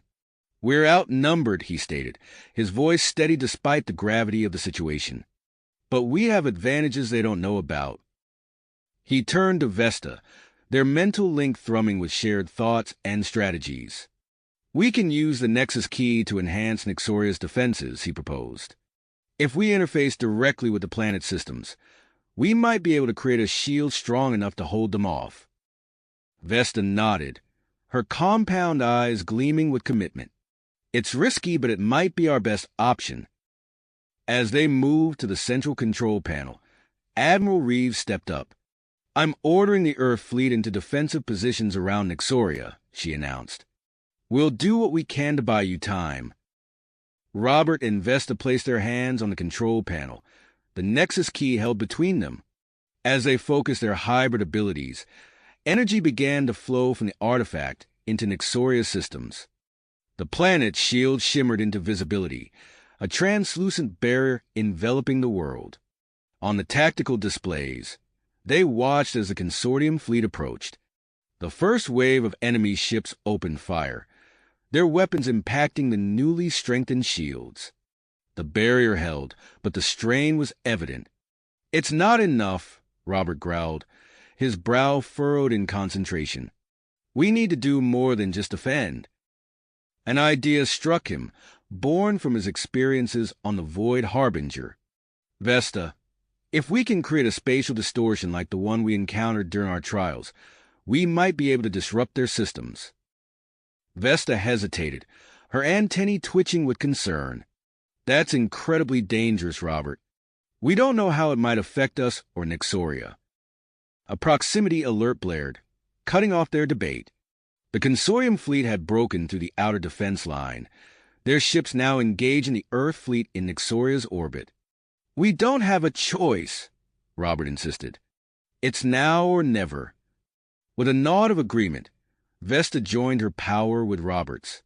Together, they channeled the Nexus Key's energy in a new pattern, weaving it into the fabric of space around Nixoria. The effect was immediate and dramatic. A shimmering distortion spread outward from the planet, engulfing the nearby space. Consortium ships caught in the field began to lose formation, their systems failing under the strain of the warped space-time. Robert and Vesta's bodies trembled with the effort of maintaining the distortion. Dr. Voss and Zelthora rushed to their side, monitoring their vital signs with growing concern. "Their hybrid physiology is destabilizing," Zelthora reported, her voice tight with worry. "We need to prepare the stabilizing agent." As the two scientists worked feverishly to modify their compound, the battle raged both in space and within the command center. Robert and Vesta stood locked in concentration, their minds and bodies pushed to the limit as they held the spatial distortion in place. Suddenly, a new alert cut through the chaos. Captain Solaris's voice rang out. "Intruder alert! Consortium forces have breached the surface defenses. They're heading for Zarzalta's containment unit."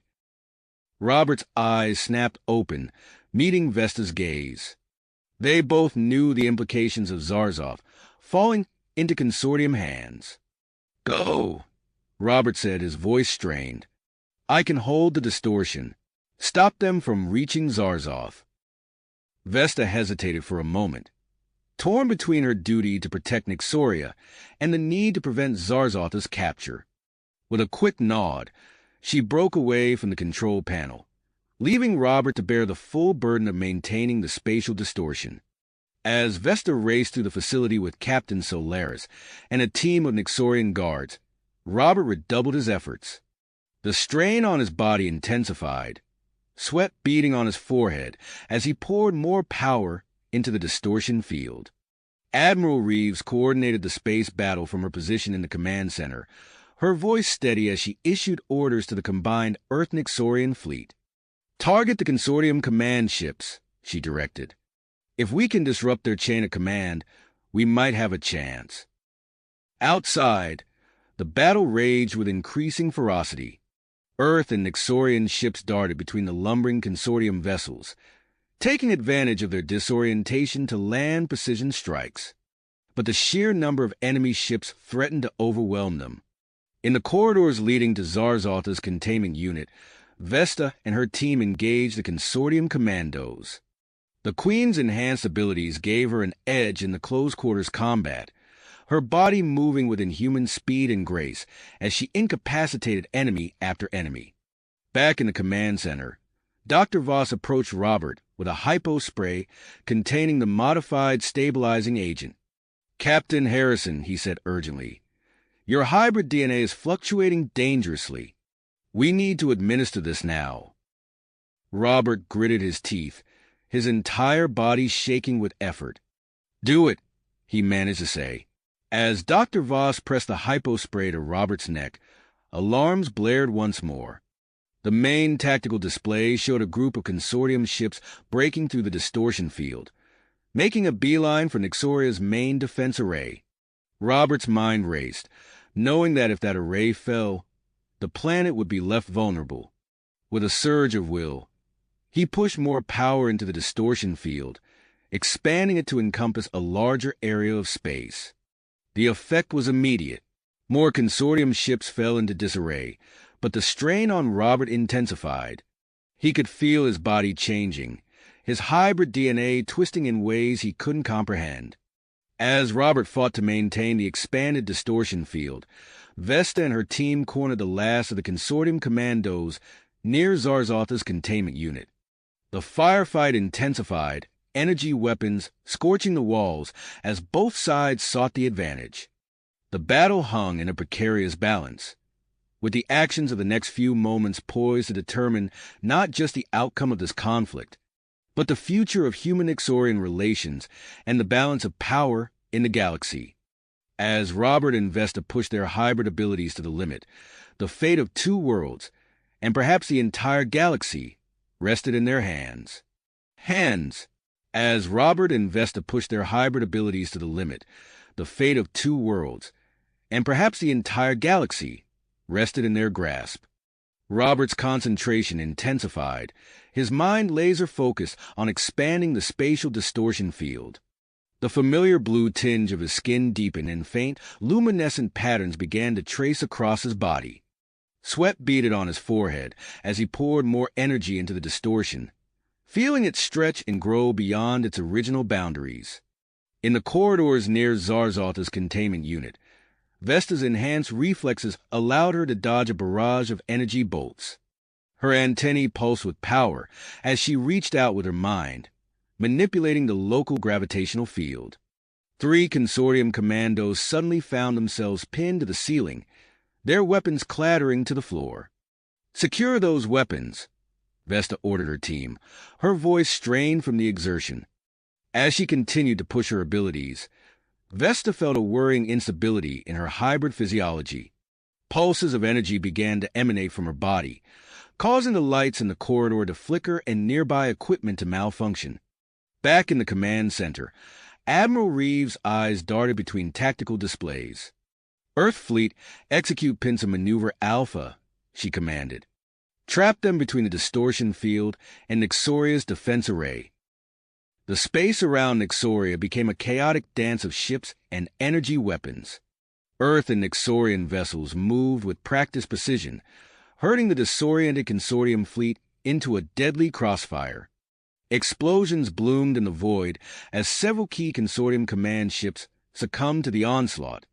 Dr. Voss and Zelthora shared a worried glance as they finalized the modified stabilizing agent. "We can't administer this to both of them at once," Dr. Voss said, his voice tight with concern. Zelthora nodded, her compound eyes reflecting the urgency of the situation. "I'll take this dose to Queen Vesta. You handle Captain Harrison." As they split up, alarms blared throughout the facility. In his containment unit, Zarzalta's eyes snapped open, a cold smile playing on his lips. With a subtle mental command, he activated a hidden cybernetic implant, overriding the cell's security systems. The containment field flickered and died just as Zarzov heard the sounds of battle outside. He stepped out of his cell, assessing the situation with predatory calm. Consortium commandos were exchanging fire with Nixorian guards and a fiercely glowing Vesta. Making a split-second decision, Zarzov launched himself into the fray, striking down the nearest consortium soldier with a precisely aimed blow. Vesta's eyes widened in surprise as she saw her former enemy fighting alongside her team. In the command center, Robert's body trembled with the effort of maintaining the expanded distortion field. His skin now shimmered with an otherworldly light, and he could feel his very DNA twisting in ways he couldn't comprehend. "Almost.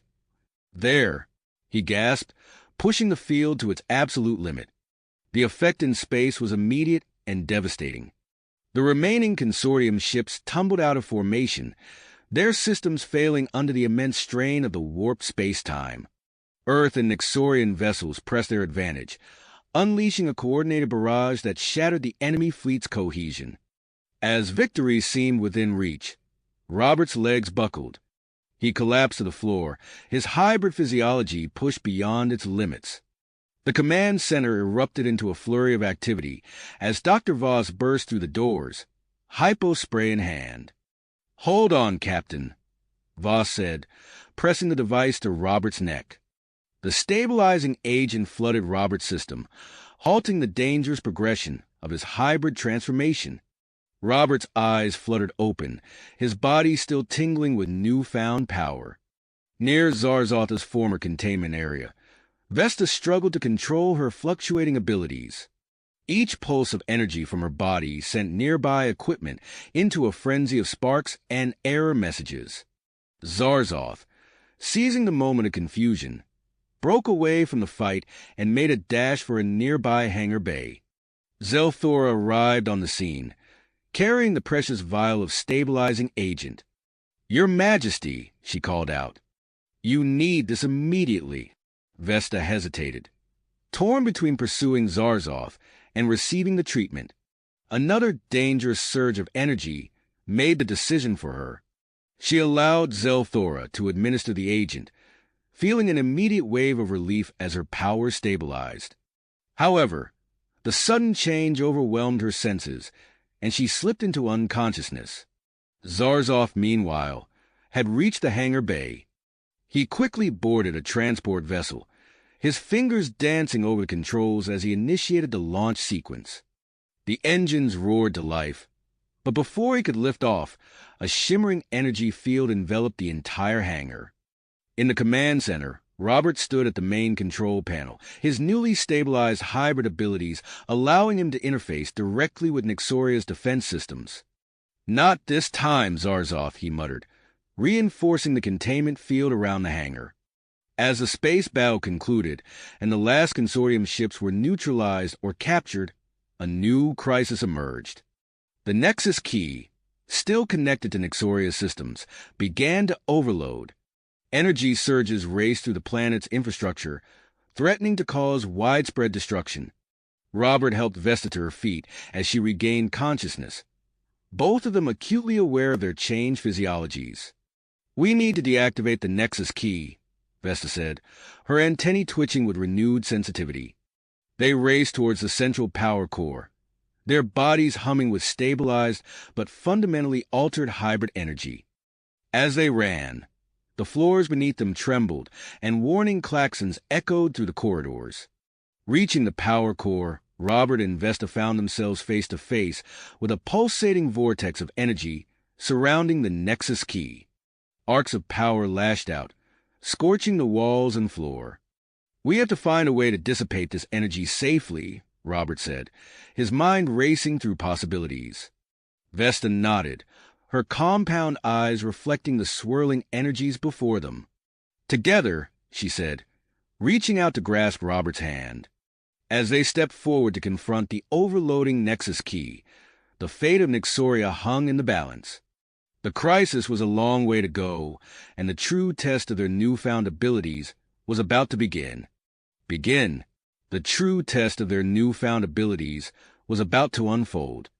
As Robert and Vesta approached the pulsating vortex of energy surrounding the Nexus key, they felt the ground beneath them tremble. The air crackled with electricity, and the walls of the power core groaned under the strain of the mounting energy. Robert's enhanced connection to Nyxorian technology suddenly flared to life. His mind raced with streams of data from the planet's geological monitoring systems. "Vesta," he said, his voice tight with urgency, "the Nexus key's overload is destabilizing Nyxoria's core. We're seeing increased seismic activity and volcanic pressure building up across the planet." Vesta's antennae twitched as she processed this information. She closed her eyes, reaching out with her gravitational powers to sense the growing instability. "I feel it," she said, her brow furrowing with concentration. "The energy from the spatial distortion is seeping into the planet's crust. If we don't act quickly, we could be facing a global catastrophe." As if to emphasize her point, a violent tremor shook the facility. Alarms blared, and emergency lights bathed the power core in an eerie red glow. Dr. Xander Voss and Zelthora burst into the room, their faces etched with concern. "We've been monitoring the situation," Dr. Voss said, his words tumbling out in a rush. "We think we've found a way to safely dissipate the excess energy." Zelthora stepped forward, her compound eyes reflecting the swirling energies of the Nexus key. "Nyxoria's network of geothermal power plants," she explained. "We can use them as a distributed system to absorb and redirect the energy surge."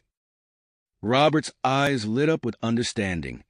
"Of course," he said, already interfacing with the planet's power grid through his enhanced abilities. "If we can coordinate with the planetary engineering teams, we might be able to implement this solution before it's too late." Vesta nodded, her antennae pulsing with new hope. "I'll use my gravitational powers to counteract the growing instability while you set up the energy redirection," she said to Robert. As they began their work, a new complication arose. Captain Solaris's voice crackled over the communication system. "Your Majesty, we have a situation with the prisoner Zarzov." He's requesting to speak with you urgently. Vesta's face hardened. What could he possibly want at a time like this? He claims to have valuable intelligence on the consortium of rogue worlds, Solaris replied. He's offering it in exchange for his freedom. Admiral Helena Reeves, who had been coordinating cleanup efforts after the space battle, joined the conversation. I advise caution, Your Majesty. This could be an opportunity to extract crucial information, but we must maintain his captivity. Robert, his hands dancing over a control panel as he interfaced with the geothermal network, spoke up. We can deal with Zarzov later. Right now, we need to focus on saving the planet. As if to punctuate his words, another tremor rocked the facility. Warning klaxons intensified, and the swirling energy around the Nexus key pulsed ominously. Vesta made a quick decision. Admiral Reeves, keep Zarzov contained, but see what information you can get out of him. We'll deal with the consequences later. With that settled, Robert and Vesta threw themselves into their tasks. Robert's mind merged with Nixoria's complex power grid, redirecting the surging energy from the Nexus key into the geothermal network. Sweat beaded on his forehead as he struggled to manage the immense power flows. Vesta, meanwhile, stood with her arms outstretched, her body glowing with an otherworldly light. She exerted her gravitational powers, creating a stabilizing field that encompassed the entire facility and reached deep into the planet's crust.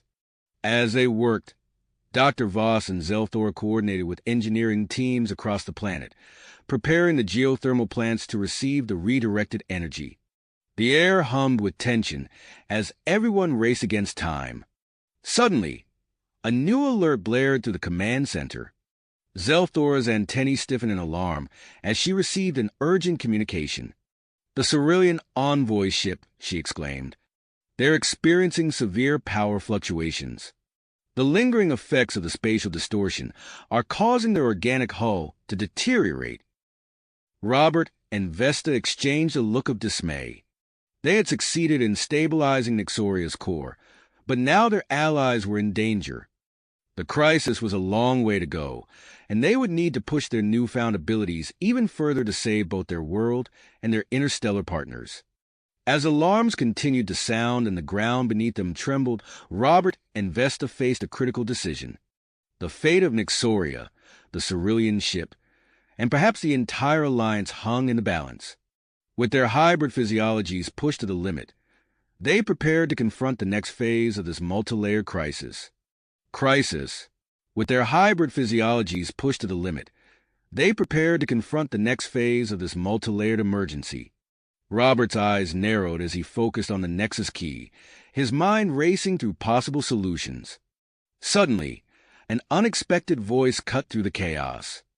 I can help, Zarzov said, his cybernetic implants gleaming in the pulsating light of the power core. Vesta whirled to face him, her antennae filled with suspicion. How did you get here? Details can wait, Zarzov replied, his voice unervingly calm amidst the crisis. My implants allow me to interface directly with the Nexus key. Together, we might be able to stabilize it. Robert hesitated for a moment, then nodded. We don't have time to debate. Let's do it. As Zarzov approached the Nexus key, Robert positioned himself at a nearby control panel. The former enemies locked eyes, a silent understanding passing between them.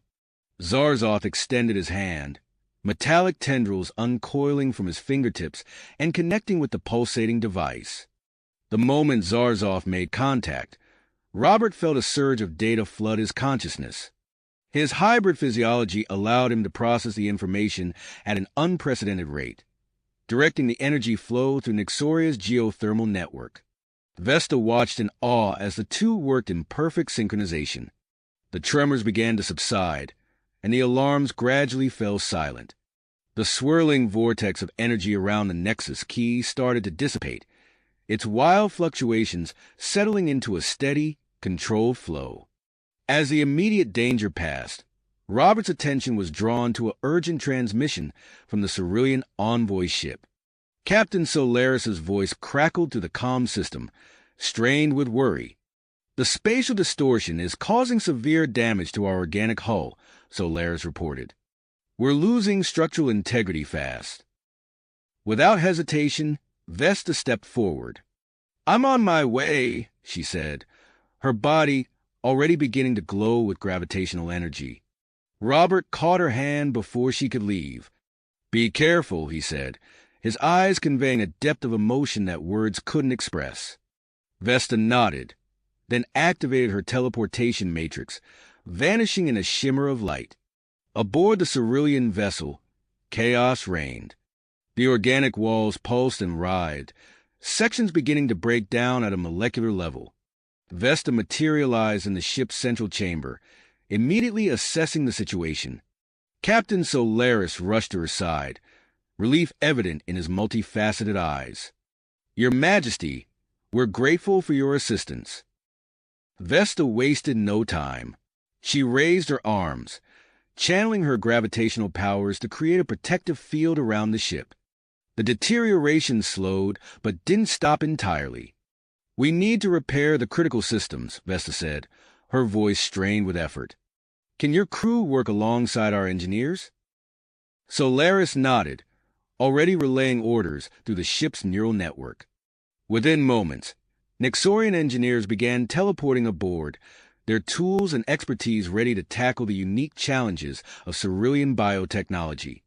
As the teams worked tirelessly to stabilize the ship, Robert continued his efforts on Nixoria.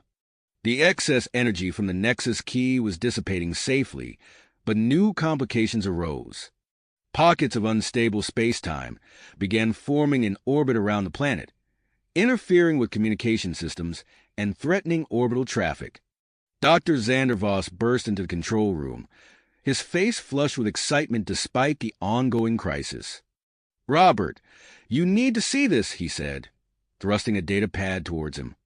Robert's eyes widened as he processed the information. The interaction between the Nexus key and their hybrid physiology had unlocked new potential in their abilities. He could feel it now, his connection to technology extending beyond Nixorian systems, reaching out to alien tech he'd never encountered before. As Robert explored this newfound capability, Vesta made a breakthrough on the Cerulean ship.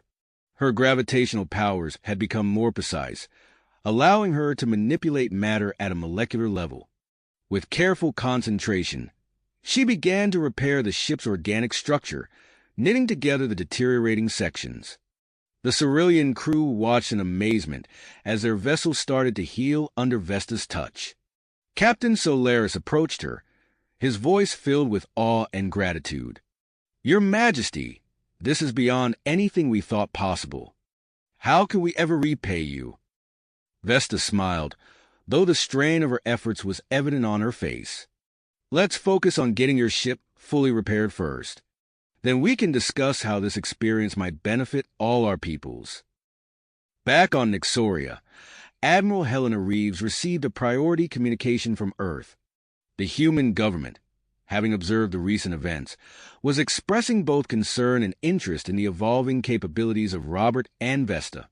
As Reeves prepared to brief the human officials, Zarzoth approached her. His face was a mask of calculated neutrality, but there was a glint in his eye that suggested he saw an opportunity.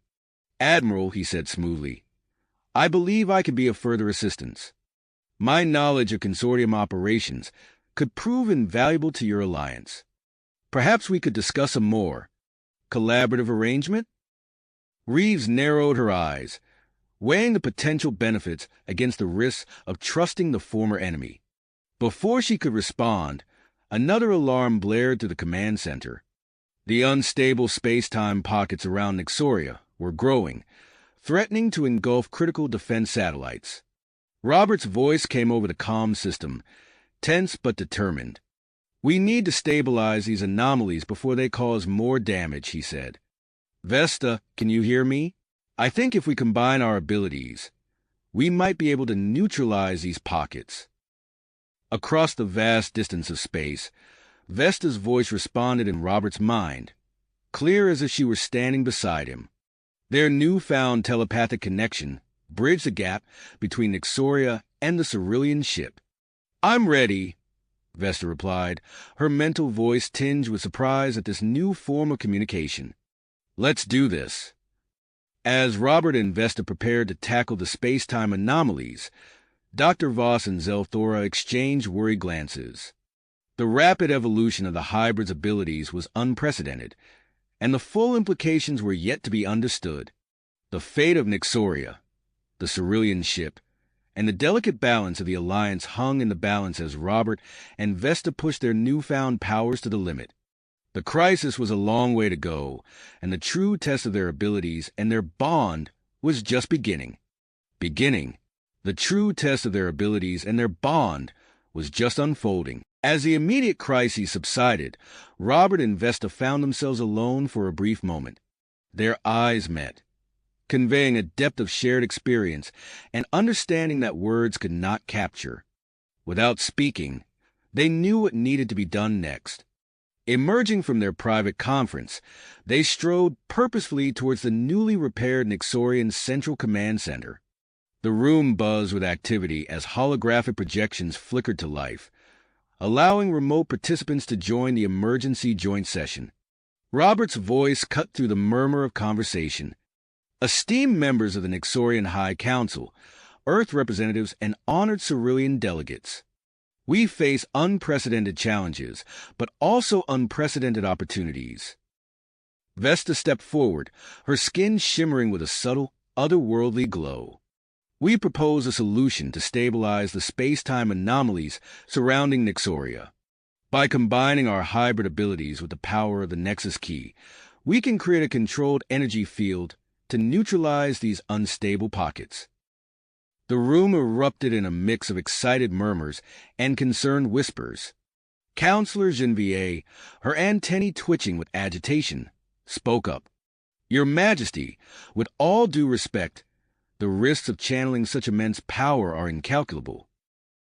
Before Vesta could respond, Dr. Xander Voss cleared his throat. All eyes turned to the scientist as he activated a holographic display. "If I may, I have some findings to present regarding Robert and Queen Vesta's physiology." The display showed a complex array of DNA strands, pulsing with energy. Their hybrid DNA has stabilized into a new, previously unknown genetic structure. This isn't just a combination of human and Nixorian DNA. It's something entirely new.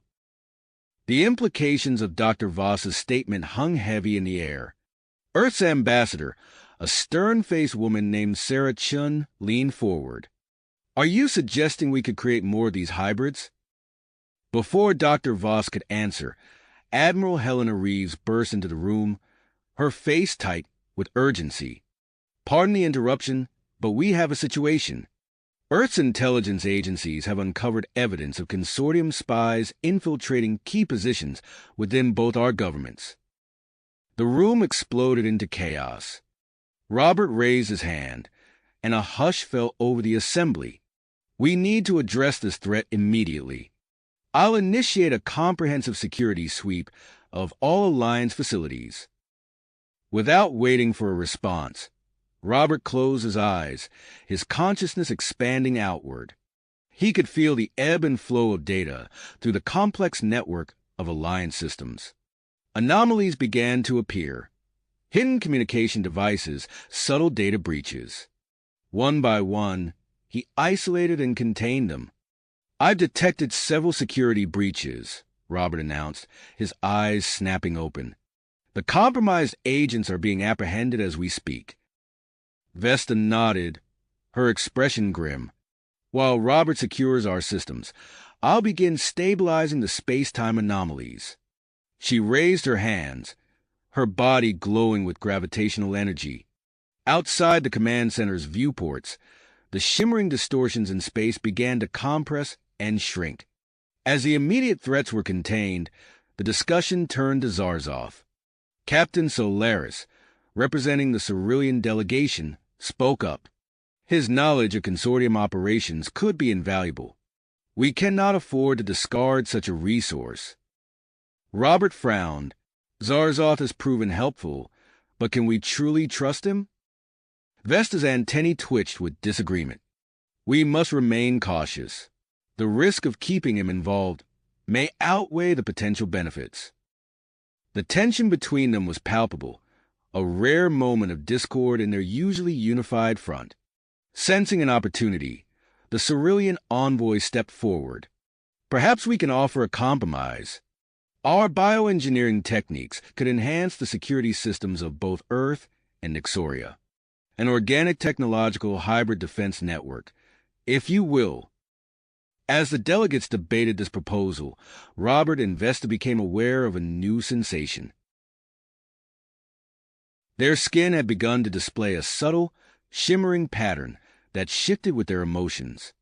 With a shared glance, they realized they could communicate through this bioluminescence, adding a new layer to their already deep connection. Dr. Voss and Zelthora, observing this development, exchanged excited looks. We should establish a joint research facility to study these phenomena, Zelthora suggested, her voice brimming with scientific curiosity. As plans were made and strategies discussed, alarms suddenly blared throughout the facility. Robert's enhanced senses immediately detected the source, a security breach on the Cerulean research vessel still in orbit. Consortium agents, he growled, his body tensing for action. They're after the hybrid physiology data. Vesta's eyes narrowed, her skin pulsing with purpose. We need to stop them, but the space-time anomalies. They locked eyes, the weight of their decision hanging between them. The fate of the Alliance, their relationship, and the future of human-alien relations all hinged on what they did next. Robert opened his mouth to speak, but before he could, a new alert sounded. The Nexus key was destabilizing again, its energy output spiking dangerously. In that moment, Robert and Vesta faced an impossible choice. Confront the Consortium threat, stabilize the Nexus key, or continue their work on the space-time anomalies. The consequences of their decision would ripple across the galaxy, shaping the course of interstellar politics for generations to come. Robert and Vesta locked eyes, their skin pulsing with an urgent, synchronized pattern. Without a word, they made their decision. The space-time anomalies posed the greatest immediate threat to Nixoria and the surrounding region. They had to act now. We need to stabilize the anomalies first, Robert announced, his voice firm. Everything else is secondary. Vesta nodded, her body already beginning to glow with gravitational energy. Agreed. We can handle the other threats once we've secured the area. As alarms continued to blare, Robert's consciousness expanded outward, interfacing with the facility's security systems. His eyes flickered with streams of data as he activated additional protective measures remotely. I've engaged emergency protocols, he said, refocusing on the task at hand. It should buy us some time. Vesta raised her arms, projecting a shimmering field of gravitational energy around the facility. The air rippled as her power took effect, creating a barrier against potential intruders. With their immediate surroundings secured, Robert and Vesta approached the pulsing Nexus key. Its energy output had spiked dangerously, casting an eerie, fluctuating light throughout the chamber. Ready? Robert asked, extending his hand to Vesta. She took it, their fingers intertwining. Always. Together, they stepped forward, allowing the Nexus key's energy to wash over them. Their skin began to glow brighter, bioluminescent patterns swirling and pulsing in response to the massive influx of power. Robert gasped as he felt the energy coursing through his body, merging with his hybrid physiology. His consciousness expanded further, connecting with the very fabric of space-time around them. Vesta's gravitational powers amplified, reaching beyond the confines of the facility. She could sense the unstable pockets of space-time surrounding Nixoria, each one a roiling mass of potential destruction. Working in perfect synchronization, they began to channel the Nexus key's energy outward. Robert's technological interface abilities allowed him to precisely direct the flow, while Vesta's gravitational manipulation shaped and contained it. Outside the facility, the air shimmered and distorted as their combined power took effect. The space-time anomalies began to shrink and stabilize, collapsing back into normal space with visible ripples of energy. As they worked, Robert and Vesta's bodies underwent a startling transformation. Their skin took on a metallic sheen, reflecting the pulsing energy of the Nexus key. Their eyes began to glow with an inner light, casting long shadows across the chamber. Minutes stretched into hours as they maintained their focus, methodically neutralizing each anomaly. The strain on their hybrid physiology intensified with each passing moment. Sweat beaded on their foreheads, and their muscles trembled with exertion. Finally, after what seemed like an eternity, the last anomaly collapsed.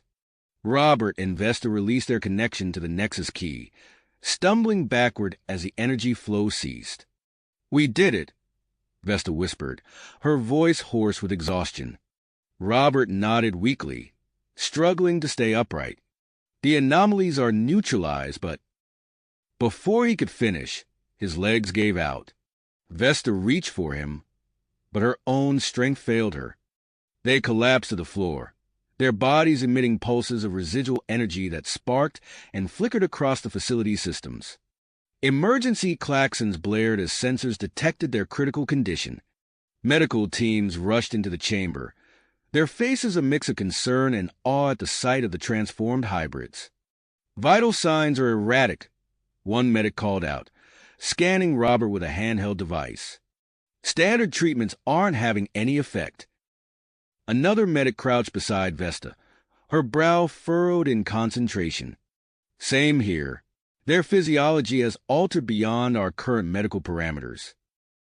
As the medical team worked feverishly to stabilize Robert and Vesta, the facility's communication systems crackled to life. Admiral Helena Reeves' voice came through, tense and urgent. "Nexus Key Facility, do you copy? We have a situation in orbit. Consortium forces have infiltrated the Cerulean research vessel. Captain Solaris is leading a response team, but we need—" The transmission cut off abruptly, leaving the room in tense silence. The medical team exchanged worried glances, torn between their duty to their patients and the knowledge of the larger crisis unfolding above. In the joint research facility across the complex, Dr. Xander Voss and Zelthora worked with frantic precision. Holographic displays surrounding them showed the rapidly changing physiological data from Robert and Vesta. "Their cellular structure is destabilizing," Zelthora said, her fingers flying over a control panel. "If we don't act quickly, the changes could become irreversible." Dr. Voss nodded grimly, adjusting the molecular structure of their experimental compound, increasing the concentration of stabilizing agents. "We need to get this right on the first try." As they put the finishing touches on the compound, a violent tremor shook the facility. Alarms blared, and emergency lights bathed the lab in a pulsing red glow. "What was that?" Zelthora asked, steadying herself against a workbench. Dr. Voss rushed to a nearby console, his face paling as he read the display. "Residual effects from the space-time anomalies. Transportation systems are malfunctioning across the complex." They shared a look of dogged purpose. The stabilizing compound was complete, but with transportation down, they had no way to deliver it to Robert and Vesta. "We need to find another way," Zelthora said, already moving towards the lab's exit. "Their lives depend on it." As they gathered the precious vials of the compound, another tremor rocked the facility. The lights flickered ominously, casting dancing shadows across the lab equipment. Dr. Voss clutched the case, containing their life-saving formula, his eyebrows furrowed. "Let's go. We'll find a way to reach them, no matter what it takes." They stepped out into the corridor, the facility's alarms echoing off the metallic walls. Ahead of them lay an uncertain path, filled with malfunctioning systems and unpredictable pockets of distorted space-time. But with Robert and Vesta's lives hanging in the balance, they had no choice but to press forward.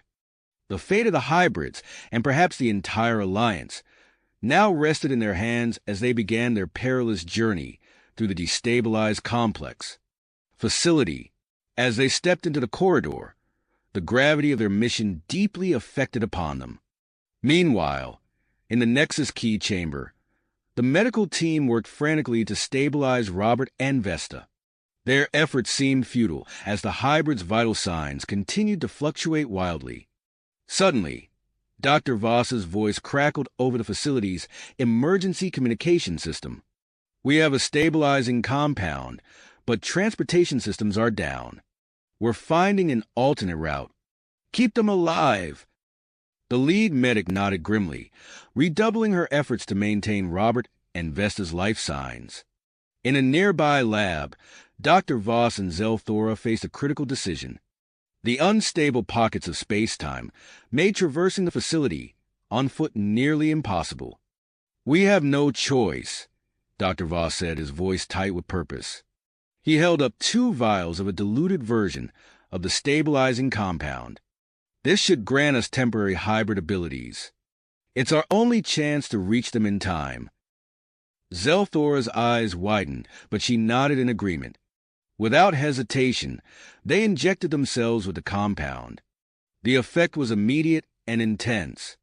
Dr. Voss gasped as his perception expanded, allowing him to sense the fluctuations in space-time around them. Zelthora's skin began to shimmer, reminiscent of Robert and Vesta's bioluminescence. "Fascinating," she breathed, flexing her fingers as new sensations coursed through her body. They moved swiftly through the facility, their enhanced senses allowing them to navigate the treacherous pockets of distorted space-time. Walls shimmered and floors rippled beneath their feet, but they pressed on, the precious vials of the full-strength compound clutched tightly in their hands. As they neared the Nexus Key chamber, a violent tremor shook the facility. The floor beneath them began to crack and splinter. "Jump!" Dr. Voss shouted, his enhanced reflexes allowing him to leap across the widening chasm. Zelthora followed, her temporarily altered physiology giving her the strength to clear the gap. They burst into the Nexus Key chamber, startling the medical team. Without wasting a moment, they rushed to Robert and Vesta's sides. "Stand back," Zelthora ordered, her voice carrying an otherworldly resonance. The medical team complied, watching in awe as Dr. Voss and Zelthora administered the stabilizing compound. For a heart-stopping moment, nothing happened. Then Robert and Vesta's bodies began to glow, the erratic energy patterns smoothing out and stabilizing. Their eyes snapped open, filled with a new awareness and power. Robert sat up, his movements fluid and precise. "The Cerulean vessel," he said, his voice carrying an undertone of energy. "We need to get there now." Vesta rose beside him, her antennae pulsing with concentrated gravitational energy. "I can create a localized wormhole," she said, her words echoing with newfound power. "We can transport directly to the ship." The medical team and scientists watched in amazement as Robert and Vesta joined hands. The air around them began to ripple and distort, forming a shimmering portal. "We'll handle this," Robert assured them. "Focus on stabilizing the facility." With that, Robert and Vesta stepped through the portal, vanishing in a flash of light. They emerged in the midst of chaos aboard the Cerulean vessel. Alarms blared as Captain Solaris and his team exchanged fire with consortium operatives. The ship's organic systems pulsed with an angry red glow, responding to the intruders' attempts to access its data banks. Robert's eyes flashed as he interfaced with the ship's systems. "I can override their control," he said, his consciousness spreading through the vessel's neural network. The red glow began to fade, replaced by a calm blue as Robert reasserted control. Vesta raised her hands, gravitational energy swirling around her. With a gesture, she sent a wave of force through the corridor, pinning the consortium operatives against the walls. Captain Solaris stared at them in disbelief. "How did you—" "No time to explain," Robert cut him off. "Secure the data and the prisoners. We'll ensure they can't escape." As Solaris's team moved to comply, Robert and Vesta worked in perfect synchronization. Robert's enhanced interface abilities allowed him to lock down the ship systems, while Vesta used her gravitational powers to create localized fields around each consortium operative, effectively immobilizing them. In a matter of minutes, the situation was under control. The stolen data was secured and the consortium threat neutralized. Captain Solaris approached them, his expression a mix of gratitude and unease.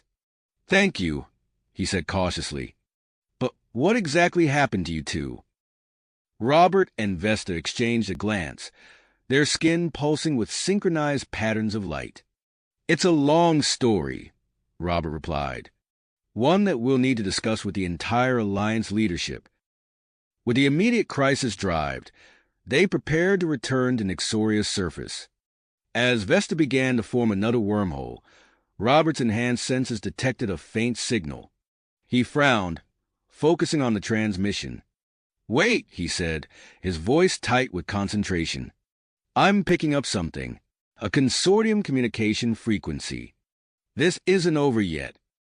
Vesta nodded, her antennae twitching as she sensed the subtle disturbances in space-time around them. "There's more at play here than we realize," she agreed. "We need to get back and warn the others." As the wormhole formed, Robert and Vesta stepped through, leaving behind a bewildered Captain Solaris and his team. They emerged on Nixoria's surface, ready to face whatever new challenges awaited them. Their transformation marking the beginning of a new era for the Alliance and their own intertwined destinies. You have reached the end of the story. If you enjoyed this story and want to support us, please leave a like and subscribe to our channel, and for every comment that says 88, I will heart every single one of them. Thank you for your time.